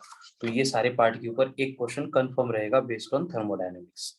सेकंड क्वेश्चन उसको छोड़ के रिलेटेड पार्ट के ऊपर आएगा। चलो, तो हीट कैपेसिटी रेशो उसमें अपन आगे गामा देखने वाले, इस गामा को CP/CV ratio of specific heat at constant pressure to the specific heat at constant volume, और इसी को अपन एडियाबेटिक कांस्टेंट भी बोलते हैं। आगे जाके हमें एडियाबेटिक प्रोसेस स्टडी करनी है, तो उस एडियाबेटिक प्रोसेस में हमें ये हेल्प करने वाला है। उसके बाद में ये जो गामा होता है इसका फॉर्मूला होता है 1+2/F, मतलब F is the degrees of freedom. अगर ये डिग्रीज ऑफ फ्रीडम हमें दी गई है या फिर मालूम है तो वहां पे हम गामा को कैलकुलेट कर सकते हैं, ठीक है। सो गामा बन गया इक्वल टू CP/CV, गामा बन गया इक्वल्स टू 1+2/F। उसके बाद में F/2 इज इक्वल्स टू होता है 1/γ-1। F/2 इज इक्वल्स टू होता है 1/γ-1। फिर से वही relation between degrees of freedom and adiabatic constant है। CV equals to F/2 into R है, तो इसके ऊपर से हम अगर ये वैल्यू यहाँ पे इस एक्सप्रेशन में पुट करेंगे तो हमें ये CV की वैल्यू मिलती है, CV equals to R/γ-1। Again जब हम वर्क डन इन एडियाबेटिक प्रोसेस देखेंगे तो हमें ये एक्सप्रेशन काम में आने वाला है, CV इक्वल्स टू R/γ-1। उसके बाद में ये CP के लिए अप्लाई करेंगे तो CP वहां पे आएगा γ-R डिवाइडेड बाय γ-1। ये लास्ट के दो तो और इम्पोर्टेंट है और उसके ऊपर के चार तो सबसे इम्पोर्टेंट है, ठीक है। तो ये जो हीट कैपेसिटी रेशो है gamma equals to CP/CV, gamma equals to 1+2/F, F/2 is equals to 1/γ-1, CV F/2/R है तो CV बनेगा R/γ-1, एंड वही अगर CP है तो गामा इंटू R/γ-1, ठीक है। तो ये बन गए आपके रेशो अब ये रेशियो का यूज करके हमें यहाँ पे कुछ इंफॉर्मेशन मिलती है जो आपको मालूम होनी चाहिए, आपको लर्न करनी है। कि जैसे अगर डिस्कशन दिया है अबाउट मोनो एटॉमिक गैस, ये टेबल लर्न करना है, very important. Mono atomic gas, तो उस मोनो एटॉमिक गैस के लिए डिग्रीज ऑफ फ्रीडम होती है 3। तो सीवी का जो फॉर्मूला हमने देखा है F/2 इंटू आर है, तो यहाँ पे सीवी इक्वल्स टू आती है 3/2 इंटू आर। एंड अगर सीपी है तो सीपी इक्वल्स टू होता है सीवी प्लस आर, तो 3/2 प्लस आर, यानी यहाँ पे सीपी मिलता है हमें 5/2 इंटू आर। एंड उसके बाद में गामा होता है ratio of CP by CV, इसलिए मोनो एटॉमिक गैस के लिए जो गामा है उसकी वैल्यू है 1.67। उसी तरह सेम पार्ट अगर अप्लाई करेंगे तो डायटोमिक गैस आएगा। डायटोमिक गैस के लिए डिग्रीज ऑफ फ्रीडम 5 है। सेम फॉर्मूले में वैल्यू पुट करेंगे 5/2 आर, यानी 7/2 आर, फिर इसका रेशो लेंगे, सो इट विल बी 1/1.4। अगर ये डायटोमिक मॉलिक्यूल ही है, लेकिन इसको अगर हम लोअर टेम्परेचर पे कंसीडर कर रहे हैं, लो टेम्परेचर, तो लो टेम्परेचर पे इसकी जो रोटेशन की डिग्री है वो अप्लाई नहीं होती है, मतलब यहाँ पे सिर्फ ये बिहेव करेगा as that of monoatomic gas. 3/2 R, 5/2 R, यानी 1.67। एंड अगर वही डाई एटॉमिक आपको दिया है एट वेरी हाई टेम्परेचर, ये रूम टेम्परेचर है, हाई टेम्परेचर बोला है, तो वहां पे डिग्रीज ऑफ 7 बनती है 7। तो सीवी बनेगा 7/2 आर, सीपी बनेगा 9/2 इंटू आर, और रेशो आएगा 1.28। ये टेबल आपको एक्सट्रीमली मतलब बहुत नेसेसरी लर्न करना। अगर ये लर्न हो गया तो हो सकता है एक क्वेश्चन आ जाए जिसमें डायरेक्ट इस टेबल में से कोई तो वैल्यू पूछी जाती है, तो विदाउट सॉल्विंग एनीथिंग हम यहाँ पे जो भी डेटा है उसको डिराइव कर सकते हैं। ठीक है, सो थोड़ा सा ध्यान से देखो, हाईलाइट कर रहा हूं मैं इस टेबल को। सीधा सीधा एक रो अगर मालूम हो गया आपको तो बाकी के रो ऑटोमेटिक मालूम हो जाते हैं। ठीक है, बस किसकी वैल्यू कहाँ पे लेनी है वो समझने के लिए ऊपर के जो फॉर्मूले है उनको आप ध्यान से देखेंगे। तो this is all about molar specific heat of gases, extremely important point है। अगेन मैं रिपीट कर रहा हूँ, ये जो डिस्कशन हमने शुरू किया था specific heat of a gas, नहीं, molar specific heat of a gas से, तो इसके बियॉन्ड जो डेटा आ रहा है दैट इज एकदम कंसेप्चुअल, एकदम इंपॉर्टेंट है, इसको आप बहुत ज्यादा टाइम देके प्रिपेयर करने वाले हैं। ठीक है, अब इसके बाद में नेक्स्ट पार्ट आता है that is gaseous mixture. Gaseous mixture,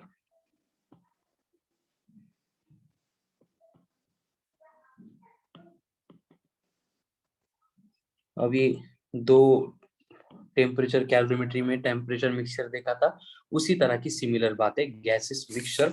बस यहाँ पे लिस्ट ऑफ फॉर्मूले आएंगे, कोई कंसेप्चुअल पार्ट नहीं है, बस ये रिमेंबर करने पड़ेंगे, लर्न करने पड़ेंगे। मेनी टाइम्स इससे रिलेटेड क्वेश्चन आके गया है, मतलब गया है। ठीक है, तो बाकी एक क्वेश्चन पूरे सिलेबस के ऊपर एंड ये क्वेश्चन ये गैसेस मिक्सचर से रिलेटेड आ जाता है मेनी टाइम्स, तो इसको एकदम ध्यान से प्रिपेयर करेंगे। तो यहाँ पे अपन क्या कंसिडर करने वाले, देखो कि बेसिकली अगर टू नॉन रिएक्टिव गैसेस जो एक दूसरे के साथ रिएक्ट नहीं कर रहे are enclosed in a vessel, ऐसी कंडीशन आपको दी है कि दोनों को एक वेसल में कनेक्ट किया है, सॉरी एनक्लोज किया है, जिसकी वॉल्यूम V है। अगर वहां पे आपको बोला है कि N1 मतलब number of moles of first gas, N2 बनेगा number of moles of second gas. उसके बाद में अगर हमें नंबर ऑफ मॉलिक्यूल्स चाहिए, N1 बनेगा N1 इंटू ए, कैपिटल N1 है तो इसको अपन बोलेंगे कि नंबर ऑफ मोल्स नहीं molecules of gas, first gas. And अगर वहां पे N2 है तो N2 बनेगा स्मॉल n2 इंटू ए, ये बनेंगे number of molecules of second gas. ठीक है, तो अब ये N यहाँ पे क्या है, सॉरी ये ए नहीं है, ये Na है। Na का मतलब क्या होता है, एवोगाड्रोस नंबर, जो क्या करता है हमें नंबर ऑफ मॉलिक्यूल्स कितने हैं वो एक्सप्लेन करता है, 6.023 इंटू 10⁻23, ये होता है एवोगाड्रोस नंबर। अगर नंबर ऑफ मोल्स से एवोगाड्रोस नंबर को मल्टीप्लाई करेंगे तो हमें मॉलिक्यूल्स के नंबर्स मिलते हैं। देखो मॉलिक्यूल्स के नंबर एंड मोल्स के number both are not same, दोनों में डिफरेंस होता है। एंड अगर हमें नंबर ऑफ मोल्स कैलकुलेट करने हैं तो इसके लिए एक्सप्रेशन होता है n number of moles equals to given weight divided by molecular weight. फिर अगर गिवन वेट ग्राम में है तो ग्राम, मॉलिक्यूलर वेट में भी ग्राम में, अगर गिवन वेट केजी में है तो मॉलिक्यूलर वेट भी केजी में। सेम यूनिट आपको बस मेंटेन रखने हैं। और इसकी जगह भी अपन मास भी बोल सकते हैं, given mass upon molecular mass, जो आपको दिया है क्वेश्चन में उसके अकॉर्डिंग अपन इसको चेंज कर सकते हैं। तो यहाँ पे अगर आपको बोला जा रहा है, फर्स्ट कंडीशन आपको दी है कि अगर यहाँ पे हम देखेंगे कि total moles of the gas ये बनेंगे N1 प्लस N2। उसी तरह से टोटल मॉलिक्यूल्स अगर चाहिए तो हम उसको N1 plus N2 capital capital ऐसे करेंगे, ठीक है। तो if M1 is the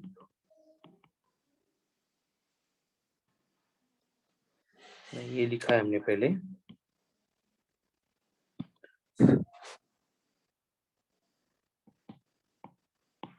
molecular weight of mixture अगर हमें कैलकुलेट करने को बोल रहे हैं तो वहां पे एकदम सिंपल सा फॉर्मूला है M1 N1 plus N2 M2 upon N1 plus N2। देखो कैपिटल M का मतलब यहाँ पे क्या होगा, मिक्सचर का मॉलिक्यूलर मास। M1 का मतलब क्या होगा, molecular mass of first gas. M2 का मतलब क्या होगा, molecular mass of second gas. अगर वेट बोला है तो वेट ले लो, ठीक है ना, मैं वेट लिखा हूं तो वेट ही बोलना पड़ेगा। उसके बाद में नेक्स्ट पॉइंट, उसी तरह से अगर हमें कैलकुलेट करना है specific heat of mixture eight constant volume, यानी CV अगर मुझे चाहिए तो उसके लिए हम लेंगे N1 CV1 plus N2 CV2 divided bye N1 plus N2। देखो कितने सिंपल सिंपल फॉर्मूले, कुछ दिमाग लगाना नहीं है, ठीक है। बस एंड टाइम पे इसको भूलना नहीं है, इसलिए जब भी टॉपिक प्रिपेयर करेंगे इसको स्पेशल टाइम देके आपको याद करना है, प्रिपेयर करना है। एंड यहाँ पे अगर N1 की वैल्यू अपन रिप्लेस करेंगे small m by capital M, मतलब डेटा अगर मॉलिक्यूलर वेट के फॉर्म में दिया है तो अपन ऐसे भी लिख सकते हैं कि CV is equals to M1 upon capital M1 into CV1 plus M2 upon capital M2 into CV2 divided by M1 plus capital M1 plus M2 upon capital M2। लेकिन ऐसे अपन कभी सॉल्व नहीं करेंगे, बस थ्योरेटिकल क्वेश्चन दिया है एक आधा ऑप्शन इस तरह का है तो आपको मालूम होना चाहिए कि n मतलब small m by capital M है, तो अपन इसकी रिप्लेसमेंट कर सकते हैं। वैल्यू पुट करके अगर सिंप्लीफाई करना है we should go to this one only. उसी तरह से आपको अगर स्पेसिफिक हीट अगर कांस्टेंट प्रेशर पे मेजर करनी है यानी CP है, तो उस CP के लिए वैल्यू बनेगी N1 CP1 plus N2 CP2 divided by N1 plus N2। ऊपर के जैसे फॉर्मूला है, बस CV is replaced by CP हो गया, बाकी कुछ भी नहीं है। फिर से अपन यहाँ पे N1 को M1 अपॉन M2 ऐसे भी ले सकते हैं, या फिर same data in terms of gamma भी रिप्रेजेंट कर सकते हैं, ठीक है। जिस फॉर्म में हमें डेटा दिया है उस फॉर्म में हम उसको कन्वर्ट करके यूज करेंगे। जैसे कि हमें मालूम है CP इक्वल्स टू होता है gamma into R upon gamma -1। ये अगर पुट कर देंगे तो ये CP in terms of gamma बनेगा N1 in bracket gamma 1 upon gamma 1 minus 1 into R plus N2 in bracket gamma 2 upon gamma 2 minus 1 into R। डरना नहीं इन फॉर्मूले से, एकदम सिंपल है। इसको अपन अपर के ऊपर की स्टेप में पुट करके इसको बस सिंप्लीफाई करना है, नया कुछ भी नहीं है, ओके। चलो डिवाइडेड बाय क्या होगा N1 प्लस N2, ये एज इट इज। मतलब ये फॉर्मूला आप रिमेम्बर नहीं करेंगे लेकिन इसकी इतनी प्रैक्टिस करेंगे कि एग्जाम में अगर इसको डिराइव करने का काम पड़ा तो ऐसे कुछ अलग नहीं लगना चाहिए, एकदम ऐसे आ रहा है, एकदम इजीली सिंपल है, ये आपके दिमाग में होना चाहिए, ठीक है। अलग कुछ भी प्रोसेस हमने यहाँ पे फॉलो नहीं किया।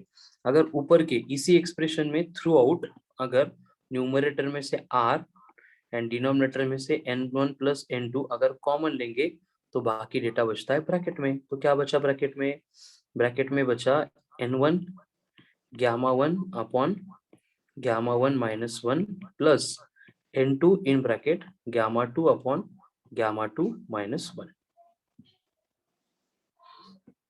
फिर से अगर हम n1 n2 को m के फॉर्म में, मतलब n is equals to small m upon capital M के फॉर्म में कन्वर्ट करेंगे तो और एक फॉर्म हमें यहाँ पे इसका मिल सकता है। रिक्वायरमेंट नहीं है, बस 2 to 3 फॉर्म में सिंप्लीफाई करके दे रहा हूँ क्योंकि ऐसा फॉर्मूला दिख गया तो ये कहाँ से आ गया, नया है, ऐसे आपको नहीं लगना चाहिए था, इसलिए मैंने डिराइव किया है। अदरवाइज आप प्रिपेयर करते टाइम इसको, इसको एंड इसको, इन तीनों को ही प्रिपेयर करेंगे, इनको छोड़ के ज्यादा कुछ नहीं चाहिए, ठीक है।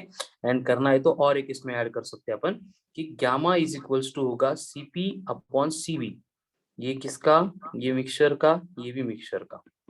अब इनकी वैल्यू जो सिंप्लीफाई करके थी ये बनेगी n1 Cp1 plus n2 Cp2 divided by n1 plus n2 divided bye n1 Cv1 plus n2 Cv2 divided bye n1 plus n2। तो यहाँ पे n1 प्लस n2 अगर कैंसिल कर देंगे तो ये गामा बनेगा मिक्सचर के लिए n1 Cp1 plus n2 Cp2 divided by n1 Cv1 plus n2 Cv2. It is most important, extremely important formula.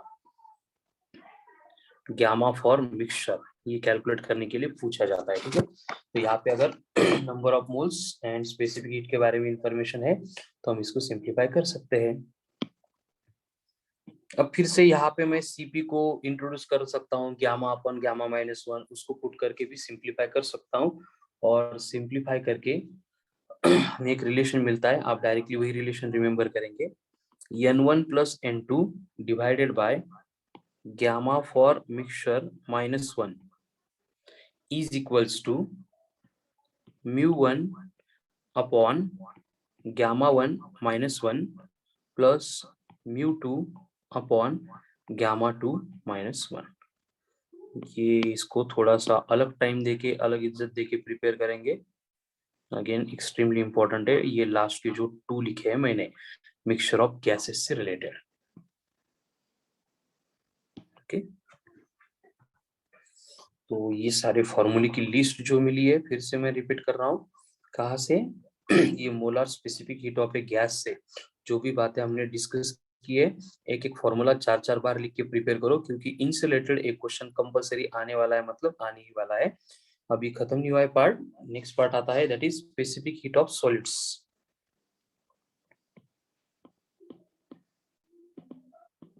Specific heat of solids. अब ये सॉलिड से रिलेटेड जो स्पेसिफिक हीट है इसके बारे में सबसे पहले इंफॉर्मेशन जो हमें दी थी वो दी थी बाय ड्यूलॉन्ग एंड पेटिट्स लॉ। अभी किसका है ये याद नहीं करेंगे तो भी चलेगा, लेकिन क्या है वो याद करना इंपॉर्टेंट है। और इन्होंने इतनी भारी एकदम सिंपल सी बात बोली थी कि near the room temperature near the room temperature the molar specific heat of most of the solids is at constant volume is 3R और इसी 3R का मतलब 6 कैलोरी पर मोल पर केल्विन, इसी का मतलब 25 जूल पर मोल पर केल्विन। देखो एकदम इंपॉर्टेंट स्टेटमेंट है, इसको भी आप लिख लिख के लर्न करेंगे कि हर बार रूम टेम्परेचर के पास में most of the solid, carbon जैसे एक दो छोड़ देंगे रिका में, तो बाकी सारे सॉलिड की केस में जो है उसकी जो स्पेसिफिक हीट होती है वो कांस्टेंट होती है, और वो कितनी होती है, इक्वल टू 3R और 6 कैलोरी पर मोल पर केल्विन और 25 जूल पर मोल पर केल्विन इतनी होती है, ठीक है। तो ये स्टेटमेंट है, इसका प्रूफ वगैरह हमें कुछ रिक्वायर्ड नहीं है, तो आप इसी को रिमेम्बर करेंगे। और बस इससे रिलेटेड एक ग्राफिकल ऑब्जर्वेशन है जो आपको थोड़ा सा आइडिया देगा कि अगर मैं इधर CV रिप्रेजेंट करूंगा एंड इधर अगर टेम्परेचर रिप्रेजेंट करूंगा तो वहां पे एक पॉइंट आता है जहाँ पे हम बोलेंगे कि इसकी जो सीवी है वो 3R है, मतलब ये रूम टेम्परेचर है। तो ये सीवी 0 से स्टार्ट होके इस तरह से वैरी होती है, एंड जिस टेम्परेचर पे ये 3R इसकी वैल्यू बनती है, इसको बोला जाता है Debye Debye temperature. Debye temperature, ये क्या होता है? Debye temperature. ये कंडीशन डिबाई ने कैसे मेंटेन करनी है इसके बारे में एक्सप्लेन किया था, दैट्स व्हाई ये बनेगा डिबाई टेम्परेचर। ठीक है, तो यहाँ पे बस जो है कार्बन की केस में ये जो वैल्यू है थोड़ी सी बस वेरी होती है, तो बाकी सारी केस में ये 25 के अबाउट रहेगी। थ्योरी क्वेश्चन आ गया तो आपको याद रखना है कि जो कार्बन है वो एक्सेप्शन इस केस में, तो कार्बन से रिलेटेड जो मोलर स्पेसिफिक हीट है वो 6 आती है फॉर कार्बन। C6 है तो ऐसे याद करो कि उसके लिए 6 आती है, बाकी सबकी जो है वो 25 रहेगी जूल पर मोल पर केल्विन में। एंड उसी से रिलेटेड नेक्स्ट पॉइंट आता है, दैट इज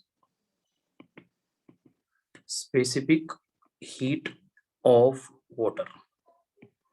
अब वाटर की केस में क्या होता है कि 3 मॉलिक्यूल्स होते हैं, इसलिए वहां पे जो है स्पेसिफिक हीट 3 × 3R, यानी हमें 9R कंसीडर करनी पड़ेगी। ठीक है, ये क्यों आता है, कैसे आता है, उसके लिए रिस्पॉन्सिबल थोड़ा सा डिग्रीज ऑफ फ्रीडम का भी पार्ट है लेकिन वो इतना कुछ नेसेसरी इंपॉर्टेंट नहीं है, इसलिए डायरेक्ट रिमेम्बर करो। ये डायरेक्ट एमसीक्यू आता है, एग्जाम में आके गया है, आई थिंक नीट के में या जेई में, मुझे याद नहीं है, लेकिन specific heat of water will be, और ऑप्शन दिए थे, ऐसा क्वेश्चन डायरेक्ट एग्जाम में आके गया है, तो उसके लिए याद रखना है सॉलिड के लिए 3R, और जो वाटर है इसके लिए ये होता है 9 टाइम्स ऑफ R।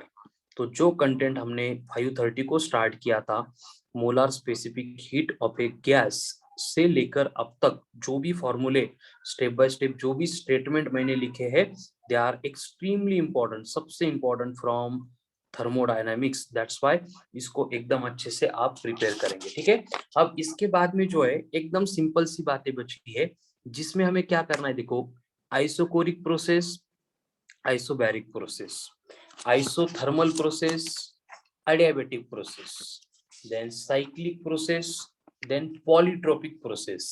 ये प्रोसेस 7 प्रोसेस हमें स्टडी करनी है, उनसे रिलेटेड थोड़े से ग्राफ देखने हैं, एंड उसके बाद में आएगा directly second law of thermodynamics, जिससे रिलेटेड हम heat and heat pump and refrigerator, and उसके बाद में कार्नोट साइकिल कंसीडर करेंगे, यानी कि वो last part of the topic बचा है जिसके ऊपर कंफर्म एक क्वेश्चन आता ही आता है। ठीक है, लेकिन उससे पहले जो पार्ट मैंने अभी पढ़ा है वो एक्सट्रीमली क्रिटिकल है, थोड़ा प्रिपेयर करने के लिए टाइम कंज्यूमिंग है, इसलिए फिर से we will take a break off, आप बोलो कितने टाइम का लेना है, सो दैट आप इसको अच्छे से प्रिपेयर करेंगे। फिर ये प्रिपेयर हो गया, थ्योरी नोट्स इसके, देन ऑडियो आएंगे, तो हम नेक्स्ट पार्ट कंटिन्यू कर सकते हैं, या फिर इसको 10 AM के बाद भी हम डिस्कस करेंगे, मुझे कुछ इश्यू नहीं है, आप बोलो आपको क्या कन्वीनियंट है।